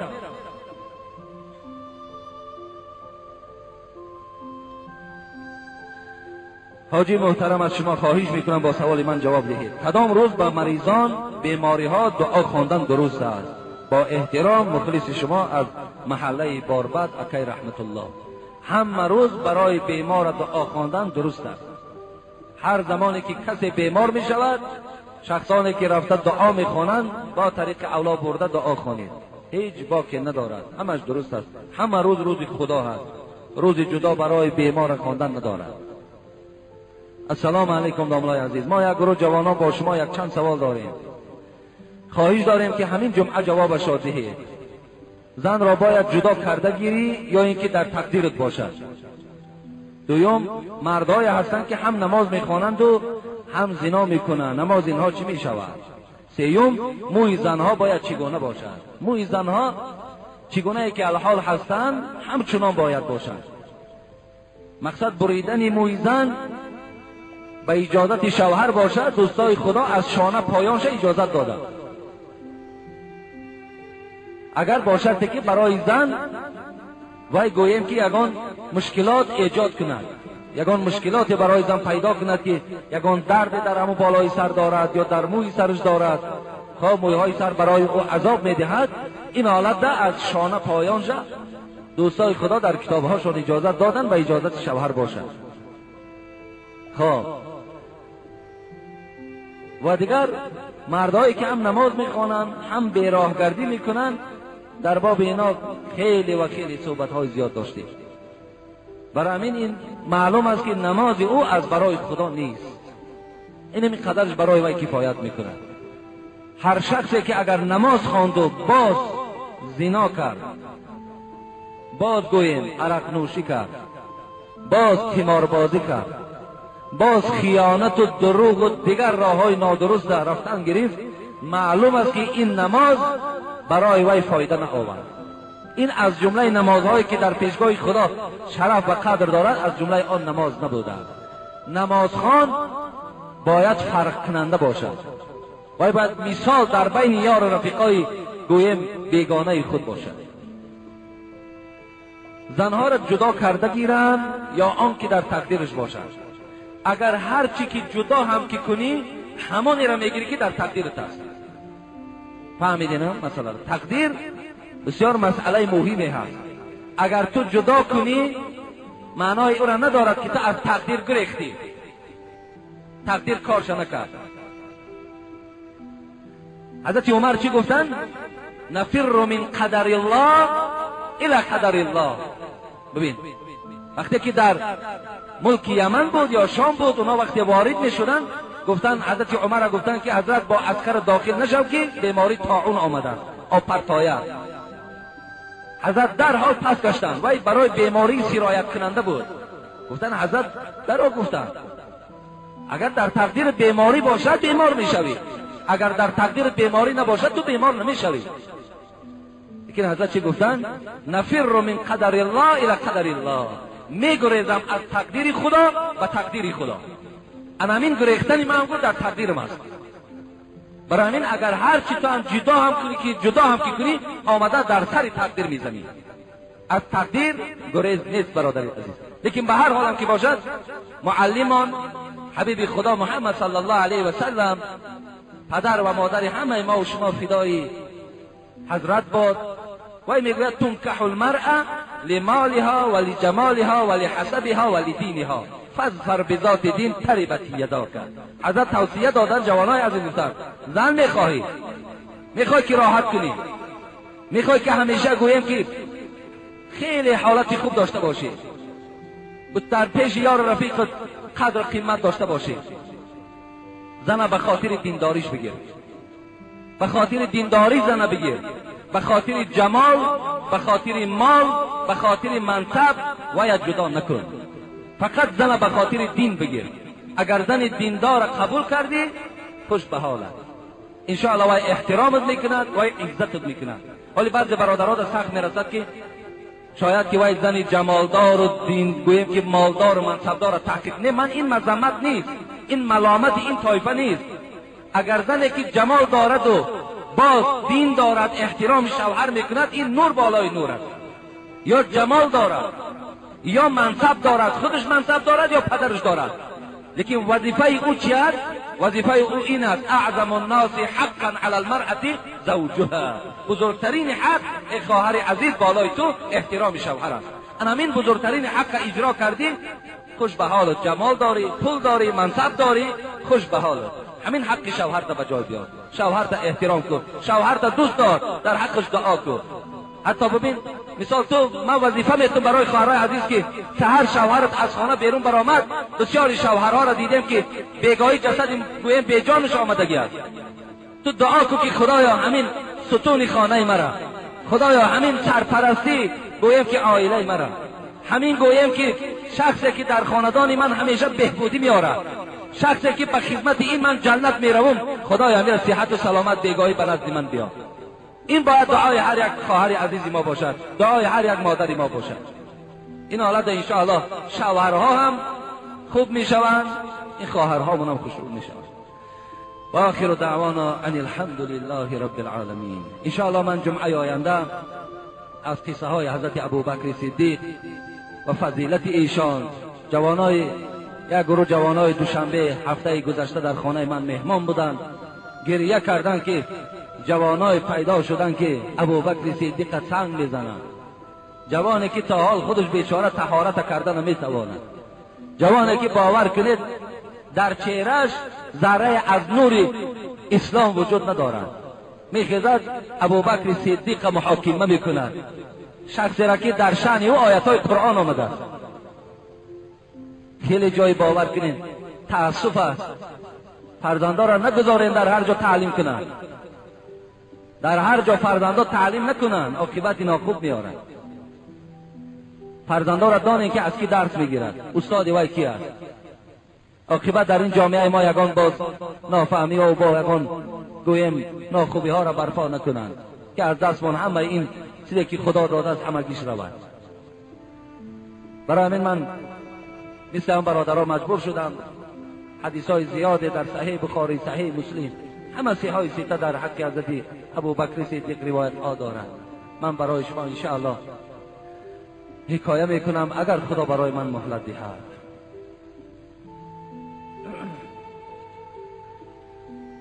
دعا کنید گفتن در حق برادرایی که هستند. یک خواهر اسلامی که الان سوالاش خواندن، یک مبلغ هم روان کردن که در حقم دعا کنید برای آبادی مسجد. برادران زیرین حق کار استاها را برای ستونهای مسجد پرداخت کردند. مولانا، حاجی محمد علی، حاجی رجب علی، عبدالغفار شهریار، مراد علی و چند کسی دیگری که نامهایشان ذکر نشده است. اینجا در یک 9 تا ستون باید کردن در کار بود. هر یک آدم یک ستونیش گرفتند، گفتند که از نامه ما شود. انشاءالله در حق اینا نامه‌شان هم ذکر شده، دعا میکنیم خدا همین که شخصا را زیاد کنه، شخصایی که مثال همیشه در یادی تعمیر مسجدند. در حق مرحوم حاجی سفر رو دعا کنید. حاجی سفر رو بگید از این محله ما و شما گذشت، فرزندای خوب باقی مانده است، خدا نگهشون دارد. این هم یکی از برادرای هست که همیشه یادی مسجد ما و شما و کمک میکنن. برادر حاجی عبدالله هم یک مبلغ روان کردن و شاگردش بهادر مبلغ روان کردگی هست. در حق حاجی خالو و حاجی دولت دعا کنید، اینا هم خدا نگهشون دارد. یک قریب 2 سری سیستم بلاکایی که آوردیم پرداخت پولش همینا کردن. برادر عبدالقادر یک مبلغ دادن. برادر داملا محمد رسول کتاب قرآن دادن. برادر محمد شریف اینجا یک مبلغ دادن که در حقم دعا کنید. در حق پدر استا غیرت مرحوم حاجی ارگش دعا کنید، در حق استاهای مسجد دعا کنید، در حق فرزندانی که در خارج کشور علل خصوص در روسیه بودگی ها که طالب علم دارند دعا کنید، طلب علم، در حق آنهایی که در صندوق خیریه و در ساختمان مسجد کمک کردند دعا کنید. دخترچه 13 ساله برادر اسلامی مردان کل در آب غرق شده، در حقش دعا کنید. ان شاء الله در حق همه اینا دعا میکنیم. و برادرای عزیز و گرامی، یک مراجعت دیگر همین هست که ان شاء الله مسجد من در عرفه پوشانیدن است. دست هامان به سوی ذات او می برداریم به مقصدی که دعاهای ما را پروردگار قبول گرداند. وقتی که دست هامان که می برداریم، همون پروردگار شرم می داشته است که دست های ما را خالی برگرداند. دست بنده را شرم می کرده است که خالی برگرداند. لیکن یقین دانیم برادران عزیز و گرامی، البته دعای در نزد پروردگار قبول می شود که اگر از حلق پاک باشد. دعای در نزد پروردگار قدر و قیمت دارد که جسد از حرام خالی باشد. حضرت سعد ابن ابی وقاص، یکی از صحابه های جلیل القدر حبیب خدا، یکی از اشتراکچیان فعال جنگ احد، نزد حبیب خدا آمد. بسیار یک فعال در جنگ احد بود که حضرت علی روایت میکند در صحیح بخاری که هیچ مرد را ندیدم که پیغمبر خدا پدر و مادرش فدای او کند، لیکن وقتی جنگ احد گوش می انداختم که حبیب خدا به سوی سعد می گفت ارمی یا سعد، ارمی یا سعد، امی ابی و امی فداک. تیر انداز ای سعد، تیر انداز ای سعد، پدر و مادرم فدای تو باد. حبیب خدا پدر و مادرش فدای سعد ابن ابی وقاص میکرد. انا همون سعد وقتی که نزد حبیب خدا آمد چی گفت؟ ادعو الله ان یجعلنی مستجاب الدعوه. ای حبیب خدا، از تو یک خواهش دارم. خواهشم همین است که دعا کو پروردگار را که هر وقتایی که سعد ابن ابی وقاص دعا کند دعاش خدا قبول کند. خدایا مرا دعا که حبیب خدا تا که پروردگار مرا از جمله انا همون مردهای گرداند که دعاش بیشک در نزد پروردگار قبول شود. حبیب خدا چی گفتند؟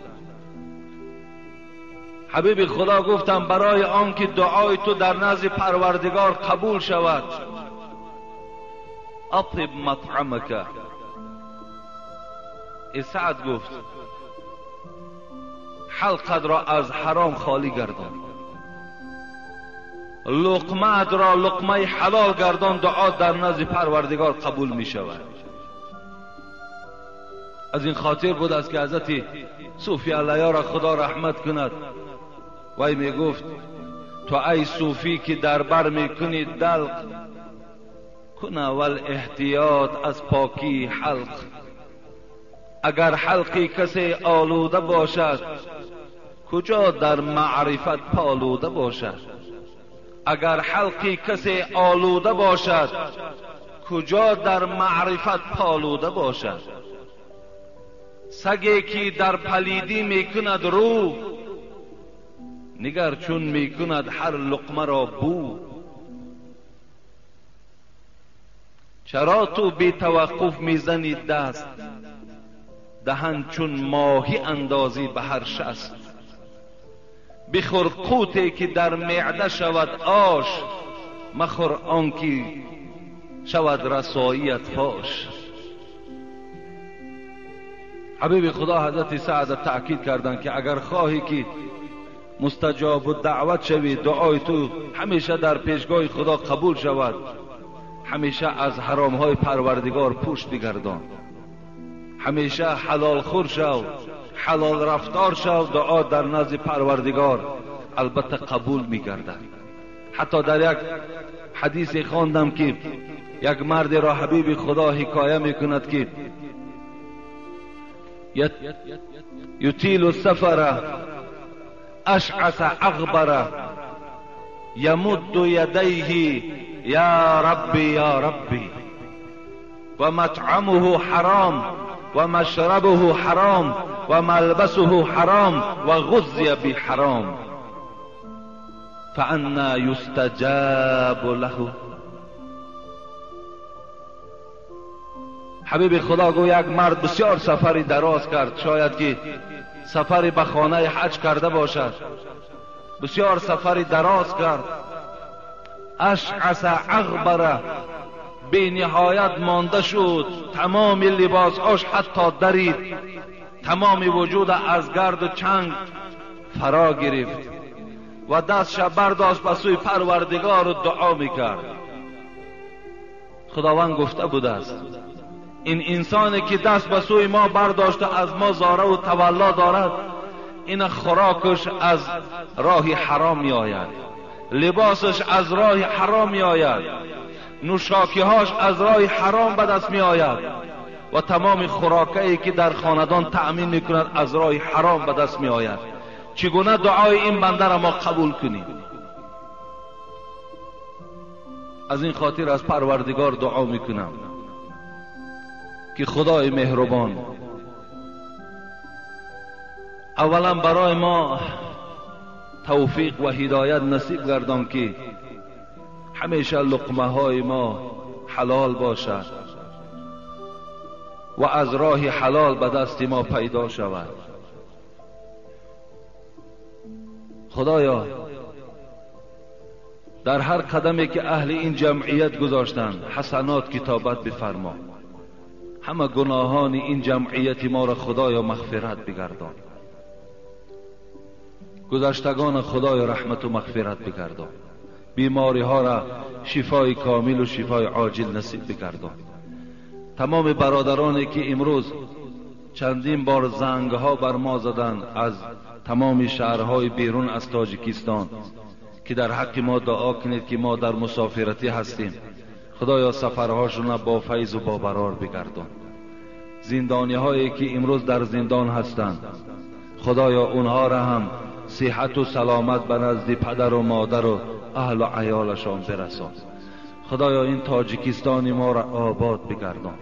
خدایا همیشه در تاجیکستان ما صلح و صلاح و یکدیگر فهمی و یک پارچگی را حکمران بگردان و رهبر دولت هم که برای بهبودی این پارچه زمین تاجیکستان، این ملت، این مردم سعی و کوشش ها دارد، خدا ایشان هم در حفظ امانت نگه دار. اللهم بك اصبحنا و بك امسینا و بك نحیا و بك نموت و الیک المصیر. آمین یا رب العالمین. جمعه گذشته برادران خیلی عزیز و گرامی، آخران جمعه از شرح سوره والضحی بود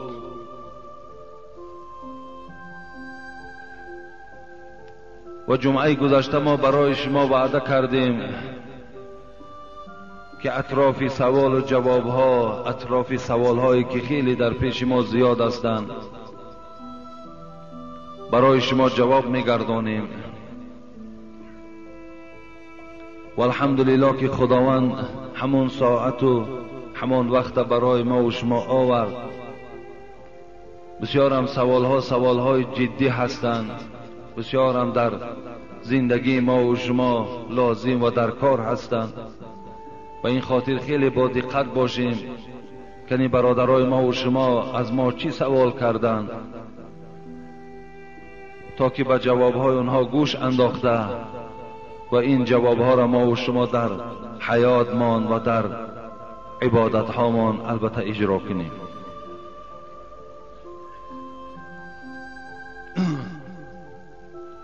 سوالی که جمعه گذشته من خوانده بودم که یک برادر در اطراف چند مسئله از ما سوال کردند، میخواهم بار دیگر وی برای شما خوانم، بعدم برای هر کدام این به شما یک جواب میگردانیم سلام داملای عزیز، از شما التماس با همین سوال ها جواب دهید که بسیار ضرور است و مورد بحث قرار دارد. در شهر دوشنبه در بازار کاروان مغازه هست به نام اوراستیل. در درون مغازه تاجرهای همون درون بسیار به ما در مسئله های نماز چگونه باید خوانده شود به ما سخت می روند. یکم میگویند که در وقت پیغمبر مذهب وجود نداشت، به ما مذهب در کار نیست. دوم، در وقت طهارت پایهایشان را از روی نسکی محض میکشند و ما میگویند که این سنت پیغمبر است. سوم، در نماز پایهایشان را کشاد میگذارند، اگر مثل آنها نخوانی به تو جنگ و جنجال میکنند. و در وقت سجده دستهایشان را بالا برداشته میپرتایند، یعنی رفع یدین میکنند. پنجم، در وقت دعا دستهاشان بر رویهایشان نمیمالند، یعنی دعا آمین نمیگویند. و هیچ وقت با همراهی و میگویند که پیغمبر هیچ وقت با همراهی اصحاب یک جای دعا نکرده است. و میگویند که تراویح 8 رکعت است، مگر اینها درستند یا نه؟ باز میگویند که سخنهای داملا بسیارش ضعیف است.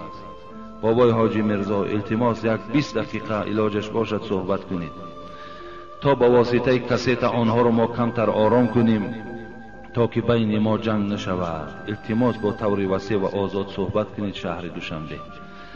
برادرای خیلی عزیز و گرامی، راستی بار این یکم سوال نیست، بلکه این گونه سوال ها در من شاید خدا دانا هست، قسم به خدا زیاده از 100 سوال این گونه آمدگی است، لیکن من تا همین روز هیچ کدام سوال همین نخواندم. و حتی وقتی همین میخوانم باور کن یک غم به خدا قسم مرا فرا میگیرد. شاید هر کس هر خیل میفهمد. برای بعض شخصیت های در همین مسجد نشسته شاید خواهان او هستند که من عصبانی شوم، من ناراحت شوم، مثال تحقیر نسبت آن کسانی که این گونه نماز میخوانند یا مثل دیگر کس میخوانند تحقیرها کنم. باور کن همین چیز من در خودم عیب نمیبینم. همین سوال ها را وقتی که میخوانم یک مفکوره تنگی بعضی از شخصیت ها به یاد من می آید، زیرا که این مسئله ها اگرچند برادر ما میگوید مورد بحث قرار گرفته است، باید مورد بحث قرار نگیرد. اینا مورد بحث باید قرار نگیرند. این چی مسئله هستند که مورد بحث قرار میدید؟ اینو از جمله شرکیات نباشد. خداوند در قرآن لا تقنطوا من رحمت الله ان الله یغفر الذنوب جمیعا.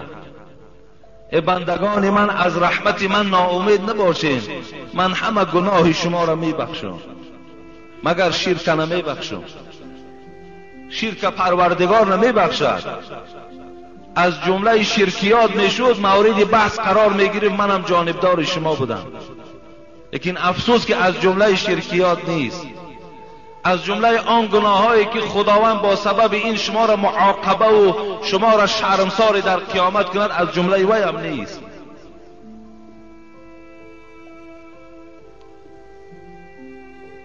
بسیار خوب میشد دیروز من برنامه های از طریق رسیه می شود تماشا کردم. وقتی آمدم به یک کانال NTV رسیدم، همین سوال به خدا قسم در دستم بود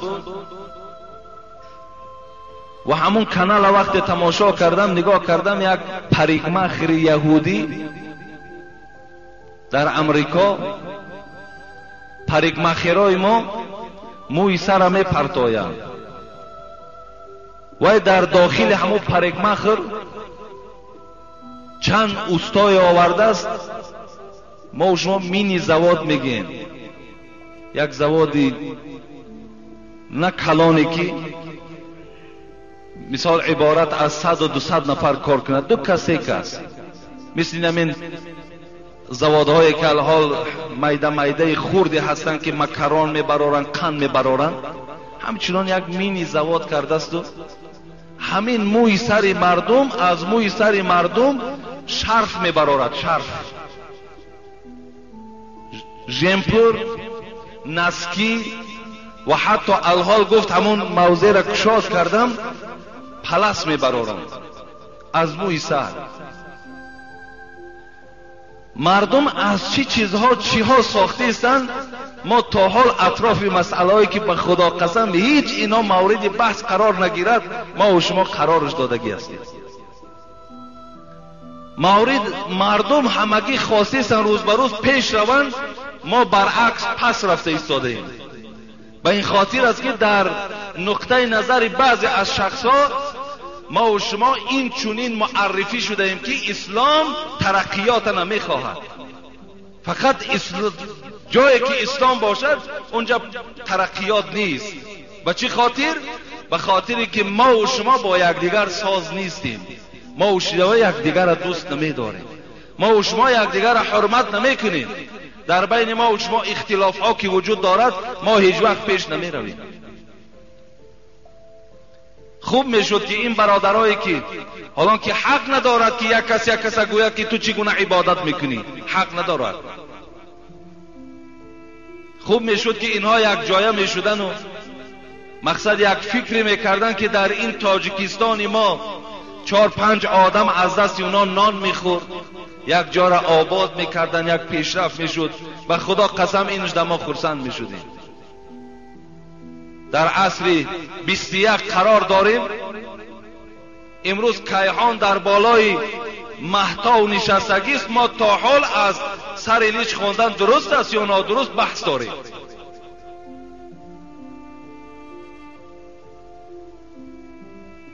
آیا همین جای تأسف نیست؟ تا حال مالی اطراف بیتاقی، اطراف تاقی، اطراف آستین کلته، اطراف آستین دراز بحث و مناظره داره. اینا خوب نیستند. و من برای خود یک وظیفه گذاشتم، راستی بار خیلی فکر کردم و جمعه گذشته خیلی باور که ناراحتم شدم. به همین خاطر ناراحت شدم که تمام مردم غیر ما همگی در استحصالات، همگی در آباد کردن کارخانه های صناعتی، همگی در بهترین ماشین ها سوارند. ما اطراف یک مسئله هایی که آینده شاید که از پشت این یگان جنگ و جدال با پیدا شود، اطراف این بحث و مناظره داریم. بس است به فکرم، یک بار بس است. یک بار به سر همین مردم تاجیک ما یک مصیبت کلان آمد گذشت. بس است به خدا قسم.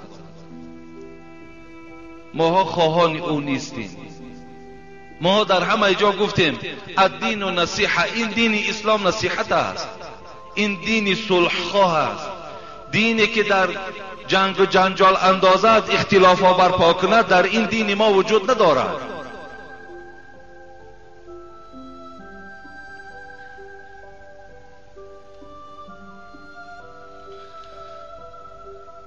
در دورهای رسول اکرم حق میگوید این برادر، مذهب وجود نداشت. برای چی مذهب وجود نداشت در دورهای رسول اکرم؟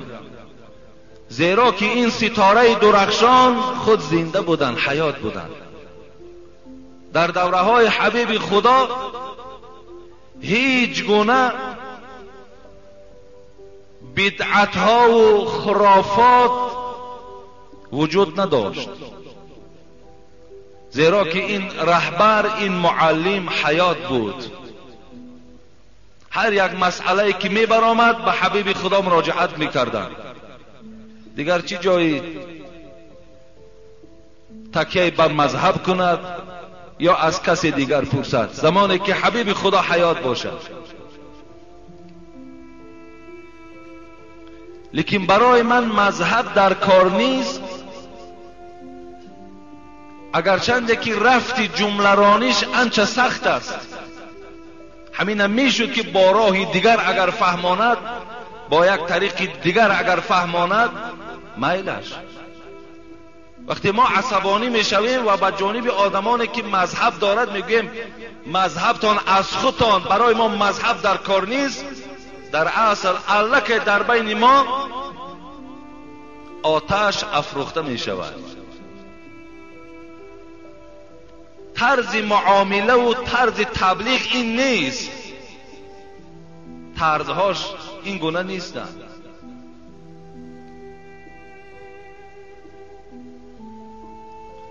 اگر همون برادری که عالم باشد، از علم صرف و نحو آگاه باشد، صیحای سیتر همگیش میدانستگی باشد، از تفسیر قرآن اگر درکدار باشد، خود گوییم که از همون قرآن از احادیث ها اجتهاد کرده میتواند، پس برای مذهب حاجت نیست.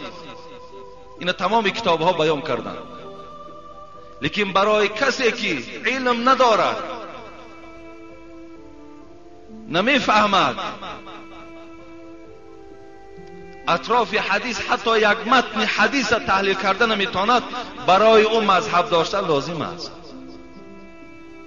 خداوند تقلیدی در مذهب را در قرآن هم خبر داده است. شما پرسید دانایان را، عالمان را زمانی که نمیدانید، یعنی وقتی که تو چیزی را نمیدانی تکیه بر یک عالم کن، از یک عالم بپرس.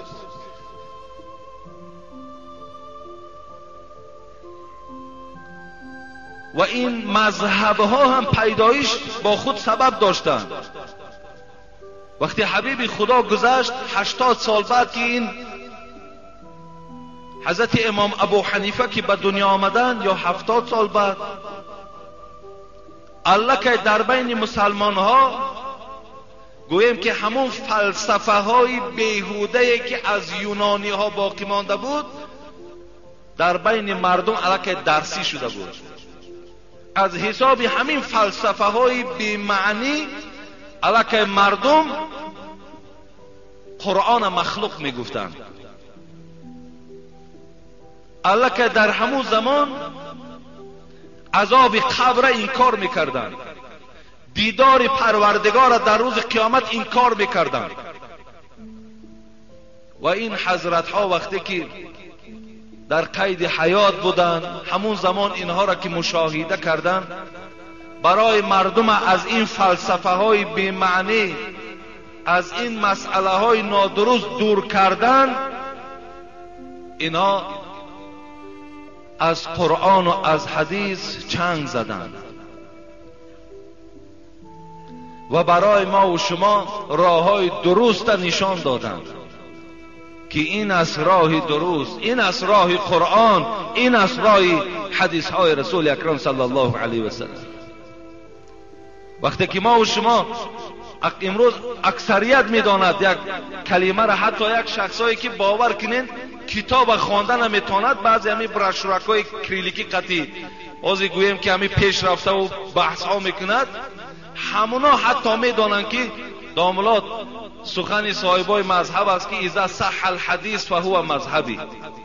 همین را علاقه گویم که در معنی سرش جا کردگی است. بله درست است، هر جایی که حدیثی صحیح باشد صاحبای مذهب گفتند انا همون مذهب ما است. بله ما هم جانبدار این هستیم. این مذهب هایی که در دنیای اسلام امروز رواج دارن، اینا همگیش پیرو آیت قرآن، پیرو احادیث های رسول اکرم هستند. اینا هیچ کدامشان دیگر یگان سرچشمه گویم که فتوا دادن نداشتند، از قرآن و از حدیث بودند. اگر از قرآن از حدیث که نمیافتند، قول صحابه ها را استفاده میبردند. از قول صحابه هم که نمیافتند، بعد رأی خود، قیاس خودشان استفاده میبردند که اینم از روی گفتی حبیب خدا محمد صلی الله علیه و سلم است. به این خاطر برادرای عزیز و گرامی، من همین یک برای شما یک چیز میرسانم کسی مذهب دارد ندارد، بیا برادرای عزیز چقدر نمیشویم، بیم با اونها کاردار نمیشویم. تو مذهب داری گفته، اگر چنده که باور کنیم بعضی سخنها من به گوش خودم والله که شنیدگی هستم که صاحبان مذهب تحقیر کردن، کسانی که پیروی مذهبن اونا را در ضلالت و در آتش گفتن. میلش ما انشاءالله میبخشیم، ما باور کنیم بسیار فهمیش داریم، ما هم دنیا گشته ایم، همه چیزها را میدانیم، لیکن این قدر میگم که جوانی نکن، جاهلی نکن. بهترین مذهب امروز برای تو خواندن است، بخوان، تعلیم بگیر، از علم آگاه شو. اگر تو عالم شوی، اگر تو آگاه شوی، هیچ وقت باور کن این گونه بحث و مناظره ها را نمیکنی. همه این سبب جهالت است، همه این سبب بی علمی است. و دیگر فراموش نکنین که این اختلاف ها هم برای بعض گروه ها لازمند که در بین ما این اختلاف ها را می پرتایند، ما آواره همون اختلاف ها میشیم و از همه پیشروی ها پس میزنیم. اینا هم در کار هستند. یکی بسیار زیرک باشین، بسیار هوشیار باشین. مذهب دارد، معنای او را ندارد که تو از او دیده شرفت بلند باشد یا شرف او از تو بالا باشد. احترام کنین یکدیگر را. انما المؤمنون اخوتون است، مؤمن ها همه برادر یکدیگر هستند.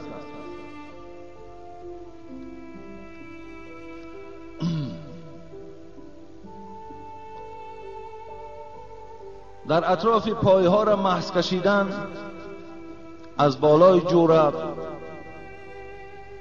اگرچند که خدا رحمت کند یک کتاب من نو از مفتیات گرفتم، از چاپ زاهدان است، به نام بدعت، نام کتاب بدعت. در همون بدعت، در همون کتاب آمد است که سفیان ثوری، اسحاق، عبدالله ابن مبارک، امام شافعی، امام احمد حنبل بر بالای نسکی محض میکشیدند. لیکن حضرت امام ابو حنیفه و دیگر پیروان او که وقتی دیگر گنجایش نمیدهد هر کدامی را من نامش برای شما خوانم، اونا گفتن همون جوربی که حبیب خدا بالای اون محض کشیده بود، این جوربهای تنوکی که امروز گویم همین چولاچنی فابریکا میبرارد، این نیست گفتن، بلکه اون جوربهای غوث بودن، جوربهای از چرم بودن. این حضرت امام ابو حنیفه و پیروان او به این رفتن که اگر همچنان جورب غوث باشد که با او قوت سفر باشد، 3 روز قوت، مسح بالای وی کشان درست است. بعضی بندگان خدا به مسحش رفتن، بعضی هاش گفتن نه این گونه باشد، این گونه در محض کشید. ما وقتی در خارج تحصیل میکردیم، در پهلوی من بالای نسکی و بی نسکی و همگیش بود، نه محض میکشدن، لیکن ما با او چقه نمیشتیم، کارم نداشتیم. ما میشستیم، اونا پروای ما هم نداشتن. خدا کند که همین خیلی فهمیشای بیدار برای ما نصیب کند. لیکن امروز که پیروان مذهب در تاجیکستان ما که همگی خیلی زیاد هستند و همگی گویم که پیرو مذهب هستند و همینا که گویم در فقه حنفی که اجازتش به این طرزی که من گفتم رفته است، بگذار پایهاش را شستن گیرن. شما چی جای جنگ و جنجال میکنید؟ و با شستن پای وی گناهگار نمیشود که.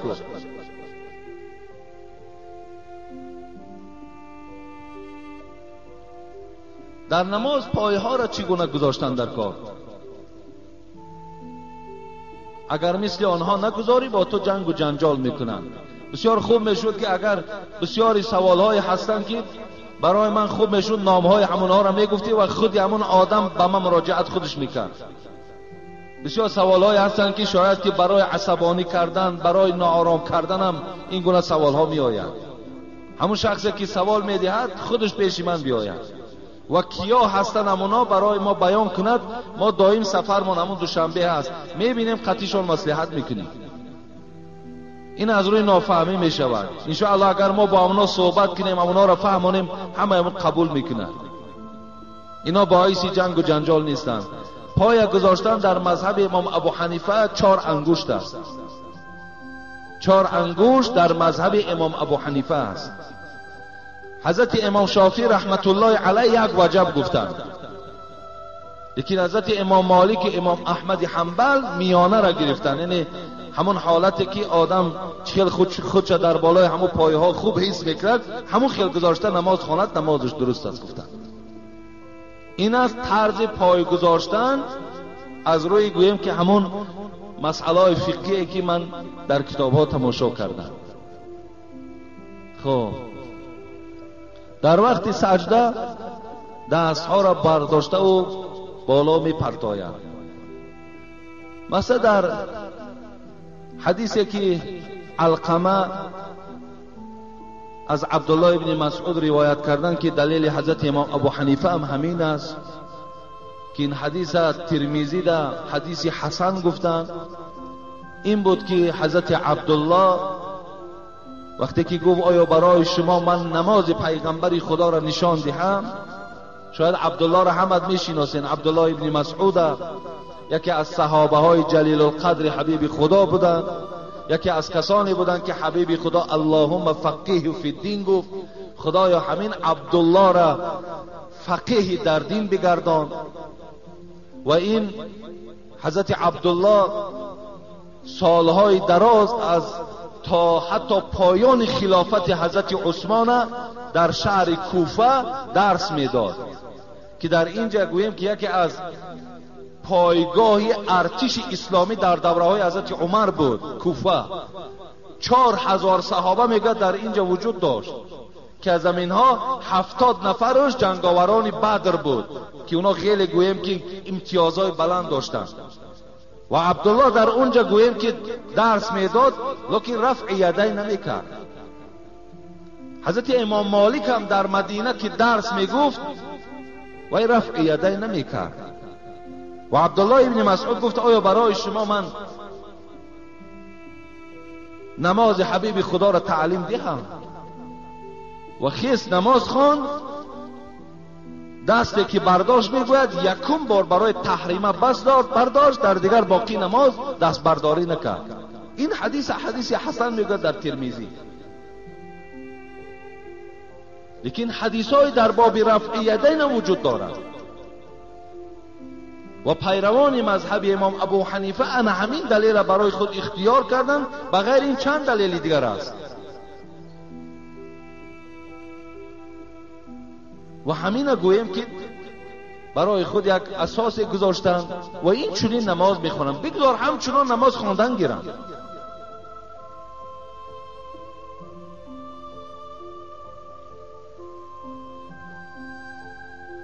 در وقت دعا آمین نمی کنند و میگویند که پیغمبر هیچ وقت با همراه اصحاب یک دعا دعا کرده بود. در روایت طبرانی یک روایت میارند در این باب که حتی ابن ماجه هم، سنن ابن ماجه هم در خانه دارم دیروز دیدم، در همونجا هم یک روایت میارد که حبیب خدا دستهاش می برداشت، دعا می کرد و دستهاش در رویش می مالید. و یک روایت می آرد از یکی لشکرکش های که وقتی که می گوید برای جنگ کردن می گوید به یک منطقه رفتن و در بین همون جنگاورها گفت من از پیغمبر خدا شنیدم که اگر یک کس دعا کند و باقی مانده ها آمین گوید، البته همه وقت فتح و ظفر نصیب او می شود. و می گوید دست برداشت و همگیش آمین می گفتند که خدایا ما را از جمله شهیدان بگردان، از جمله غالبان بگردان. همین زمان بود می گوید که اندک بد همون سرلشکر روم آمده در زیر پرده همین لشکرکش میگوید داخل شد. خیلی بعضی روایت ها میارن لیکن همه اینها را صاحب فقه السنه سید سابق میگوید که هر یک حدیثی که در باب مالیدن روی آمده است از راههای زیاد آمدن کلش ضعیف است. لیکن فقه السنه سید سابق میگوید وقتی که اگر روایت ها از حدیث های ضعیف زیاد شد حکم حدیث حسن میگیرد. یعنی شما میتونید در فقه السنه تماشا کنید و همین رفع یدین صاحب فقه السنه سید سابق حتی سنت نگفتن، گفتن مستحب است. پس معلوم شده است که همین سید سابق هم در اطراف گذاشتن دست بالای ناف یا زیر ناف همون کتابش هم یادآور می شود که در دوره رسول اکرم بعض شخصیت ها زیر ناف می گذاشتند، بعض شخصیت ها بالای ناف می گذاشتند، هر خیل می گذاشتند. پس معلوم است که نماز هر خیل می خواندند. پس جنگ و جنجال برای چیست؟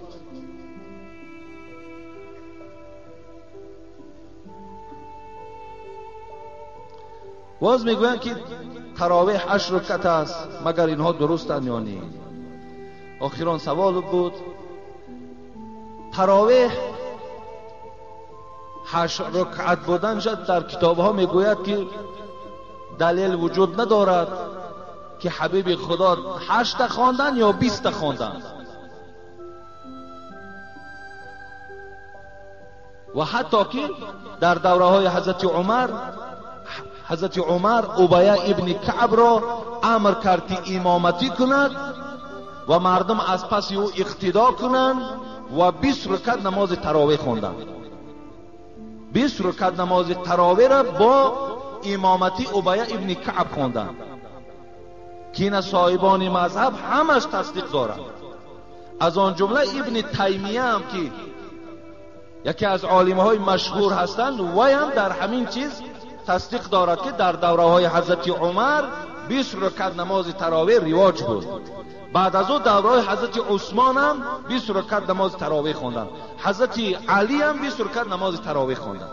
و امروز در مکه و در مدینه هم 20 رکعت نماز تراویح است. فقط امام مالک با 36 رکعت رفتند. امام مالک گفتن 36 رکعت نماز تراویح است. دیگر باقی مانده صاحبای مذهب با 20 رکعت رفتند. و او یکی میگوید در کتاب ها که 8 رکعت در هفتگی هستند. این روایت حضرت عایشه است که حبیب خدا چی در رمضان چی در غیر رمضان از 11 رکعت نماز در شب نماز دیگر نداشت. لیکن 4 تا میخوان سلام میداد، 4 تا دیگر میخوان سلام میداد، 3 رکعت باز ویتری واجب میخوان. لیکن آنقدر نماز میخوان که تا صبح انا همین 11 رکعت نماز دوام میخورد. 11 رکعت نماز تا نماز صبح میخواند. برای همین است که بعضیا سوال میدن که بعد صبح خواب کردن درست است، سنت پیغمبر است. بله سنت پیغمبر است اگر مثل پیغمبر تا روز اگر تو شب زنده داری کرده باشی. وای شب زنده داری میکرد از قسم صبح تا نماز فرض قائم شدنش یک کمی خواب میکرد، بعد از اون میآمد فرض جماعت میکردن.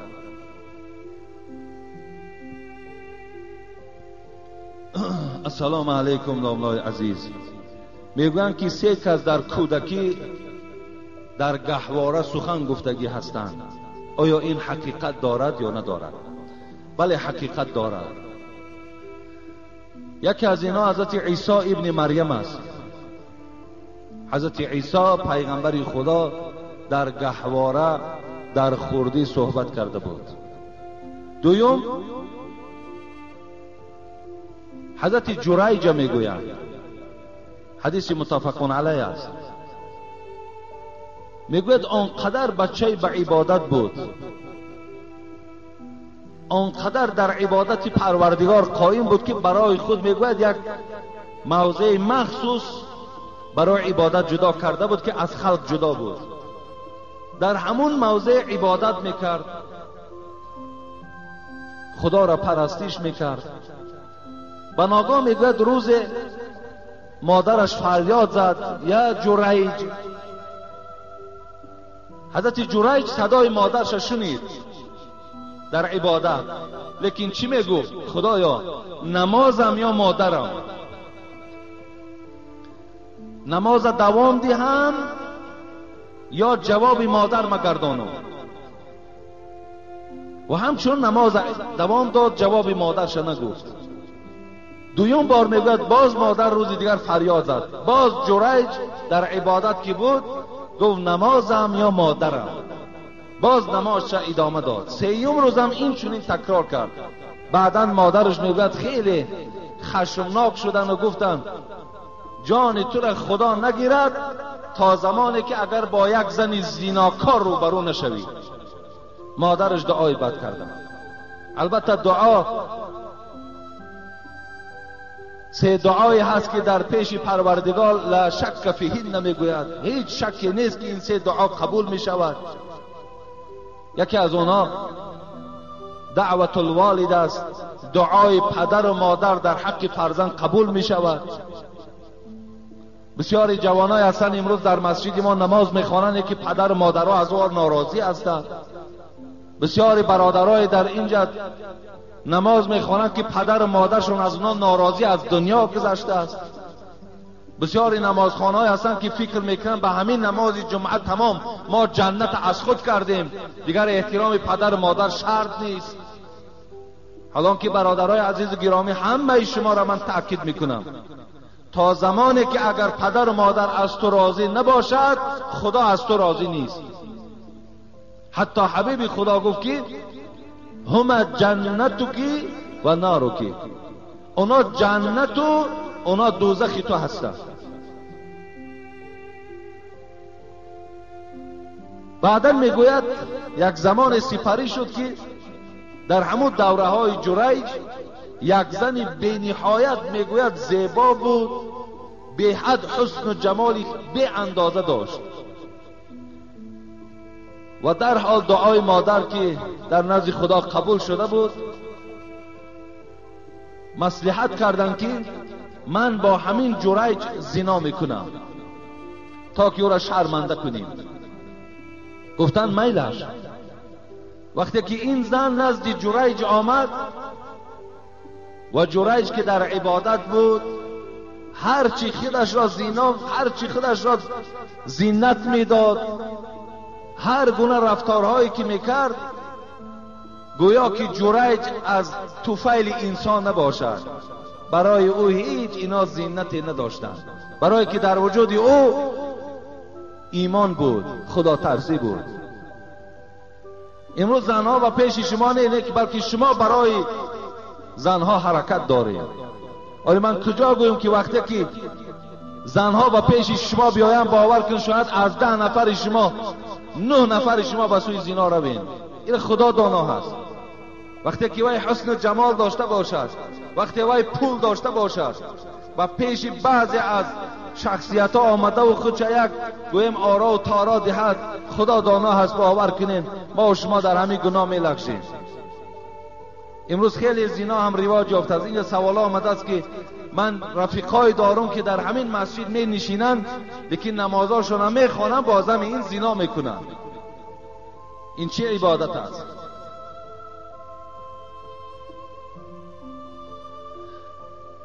دید که از جریج هیچ فایده ای نیست. در حال با یک چوپان میگوید این زن زنا کرد، حامله دار شد و فرزند زایید. وقتی گفتنی از کیست؟ گفت از جریج است.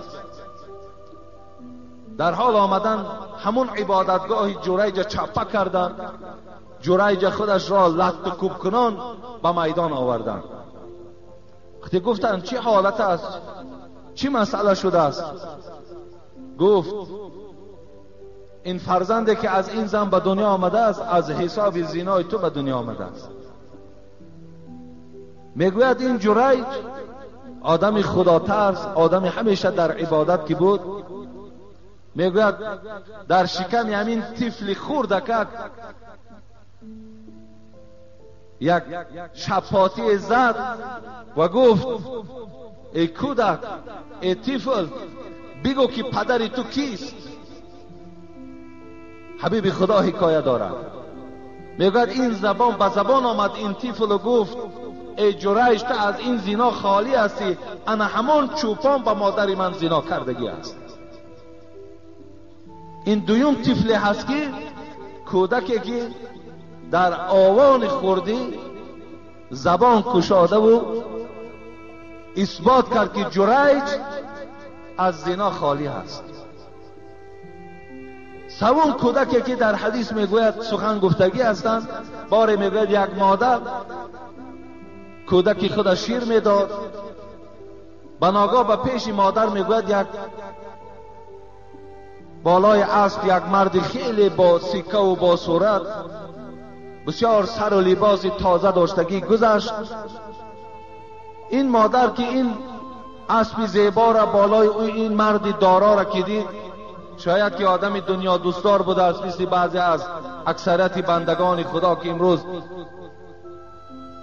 تمام هستی ما در دنیا بخشیدگی هستیم.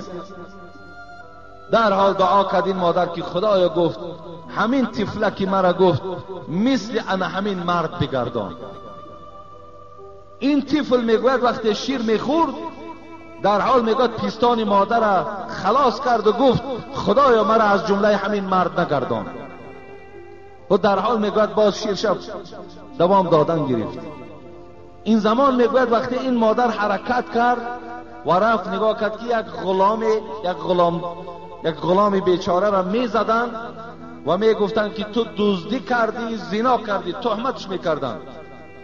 این مادر میگوید وقتی که حال این غلام دید گفت خدایا گفت این بچه مرا مثل همین نگردان. گفت این کودک میگوید دویم باره باز زبان کشاد و گفت خدایا مرا از جمله انا همان گردان. این سیوم کودکی که بود زبان کشاد و سخن راند. محدثا میگویند چرا که این کودک گفت از جمله وای مرا نگردان و از جمله این بیچاره که در عذاب بود از جمله این گردان. میگویند مراد این بود که اون مرد که بالای اسب سوار بود، سر و فرمه خوب داشت، وای بسیار ظالم بود.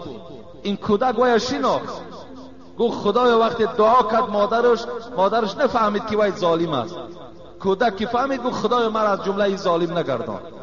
لیکن اون بیچاره غلامی که با تهمت وای از زناکار و دزد گفته بودند، کودک فهمید که وای دروغ از تهمت است، گفت خدایا مرا از جمله وای بگردان. این سیوم کودکی بود که در حالت کودکی سخن گفتگی بودند. السلام علیکم داملای مهربان، آیا شب گرانیدن مرده جایز است یا نه؟ بله، شب گرانیدن مرده جایز است. حتی که در روایت ها میاد که حضرت ابوبکر شب گرانیدگی است. در روایت ها میاد که حضرت علی، حضرت فاطمه را هم شب گرانیدگی هستند. به این خاطر اگر ما شبم که مرده ها من برده گرانیم اینم جایز است. فقط شرایط در کار، فقط همون حالت های گرانیدن اگر برای ما گویم یک روشنی باشد، شرایطاش باشد، گرانیدن در شب هیچ زلل و زیانی ندارد.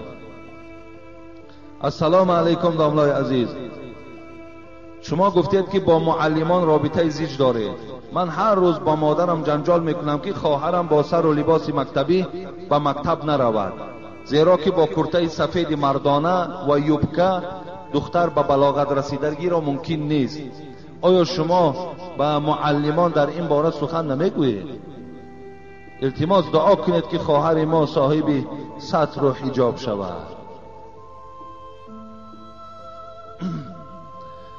در اصل وقتی که امروز ما همین کوچه ها را میگذاریم میبینیم دختر تاجیکی که امروز ما افتخاری به تاجیکی داریم، کرته مردانه دارد و یک یوبکه دارد، پایانش دیگر پارچه نیست. به خدا قسم پایان همه عریان هستند. این مکتب هم نمیخواهد، این همون پدر و مادر خودش خواسته ایستاده است. این ریزاگی همون معلم هم نیست که همون دختر ما و شما گویم همین رانهای پاش قسم پایان همه در میدان باشد. همین معلم هم نمیخواهد باور کن. همون معلم هم برادر ما و شماست، همون معلم هم مسلمان ما و شماست. این همون بعض پدر و مادرهایی که اهمیتی به فرزند نمیدن، ان همونا خودشان میخواهند. حبیب یک یوسف خرزاوی را خدا رحمت کنه در کتاب حلال و حرامش میگوید، یک شاعر عرب گفته است کل الحوادث مبدأها من النظر و معظم النار من مستصغر شرر. بین میگوید که هر یک حادثه را سرشویش از نگاه کردن سر می شود و هر یک آتش بلندی که میبینین اولی همون از یک آتش خرد سر شدگی بود. نظرتون فابتسامتون فسلام فکلام و موعید و لقاء. دیگر شاعر عرب میگوید ببین میگد آخران وقتی که با دخترها شما صحبت میکنین، با آواز سلام میکنین، اونا را در آغوش میگیرین، با اونها جای ملاقات اعلان میکنین، اولی همون سرشویش از کجا بود؟ نظرتون، از نظر کردن. وقتی شما نظر کردین الکی شما تصور کنین که در دل دریچه دارد، در حال همون نظر شما پیغام های شهوانی را به دلتان میارد. برای همین برادرای عزیز و گرامی هیچ کدام ما و شما باوری دارم، باوری کامل دارم، نمیخواهیم که دخترای ما و شما بیراهگر شوند، دخترای ما و شما را بچه های بیگانه استفاده برند، بلکه ما میخواهیم که این دخترهای ما آینده صاحب شوهر شوند، صاحب بچه های خوب شوند و این تاجیکستان زیبای ما را آباد کنند. این ما میخواهیم. برای این مقصد در رسیدن دخترها را از پوشیدن این لباس ها منع کنید، از پوشیدن این لباس ها منع کنید. وقتی که تصور کنید پیش بری اونها نمایان، پایهای اونها نمایان، هر یک شخص بیننده خودش را چه تصور میکنه؟ خودتان در جای همون نظر کننده تصور کنید، البته آرام نمیمانی دیگر.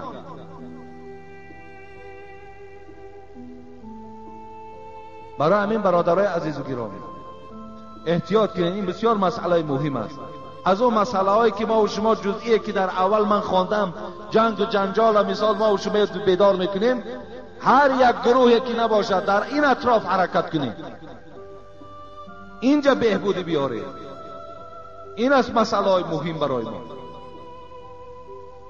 این ملت است، این ملت تاجیک است، این به خودش لباس دارد، لباس ملی دارد.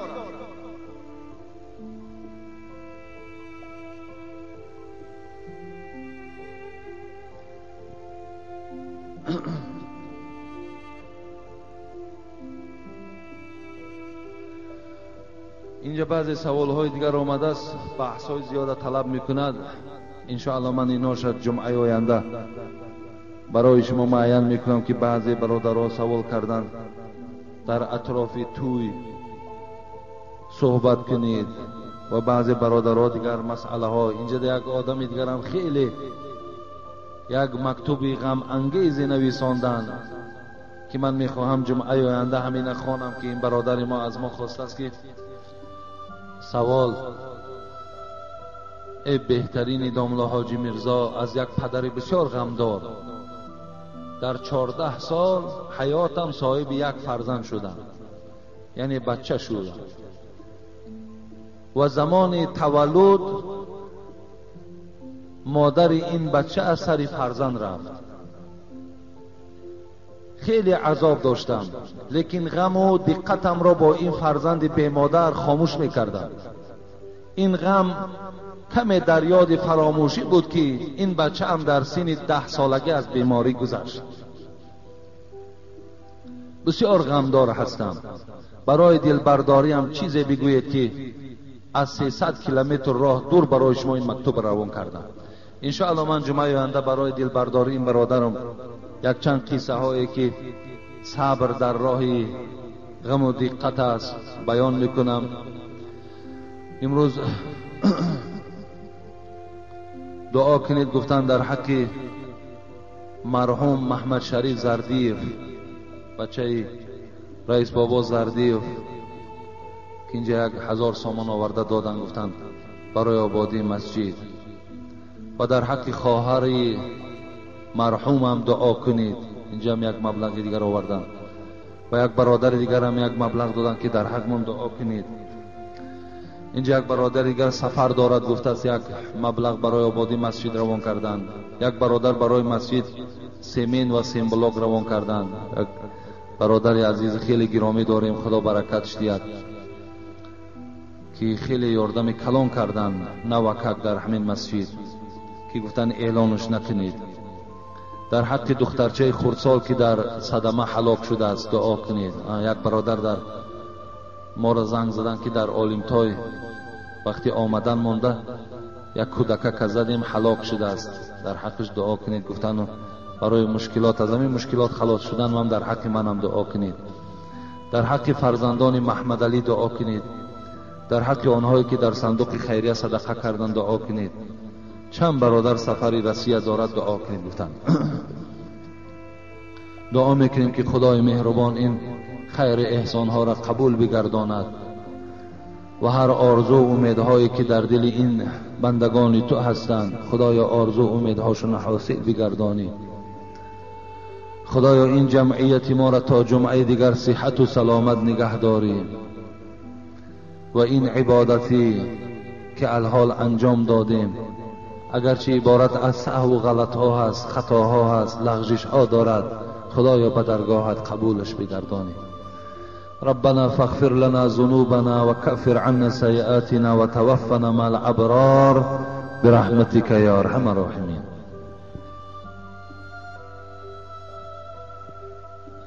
برادر من دومرو عبدالعلیم هم در همین اشتراک دارم. بسیار برادر خوب هستند، بسیار واعظ خوبند، بسیار داملوی خوبند، حتی ختم کرده یکی از دولت‌های عرب هم هستند. خواهش کردیم که از آن حضرت گویان یک تبرکم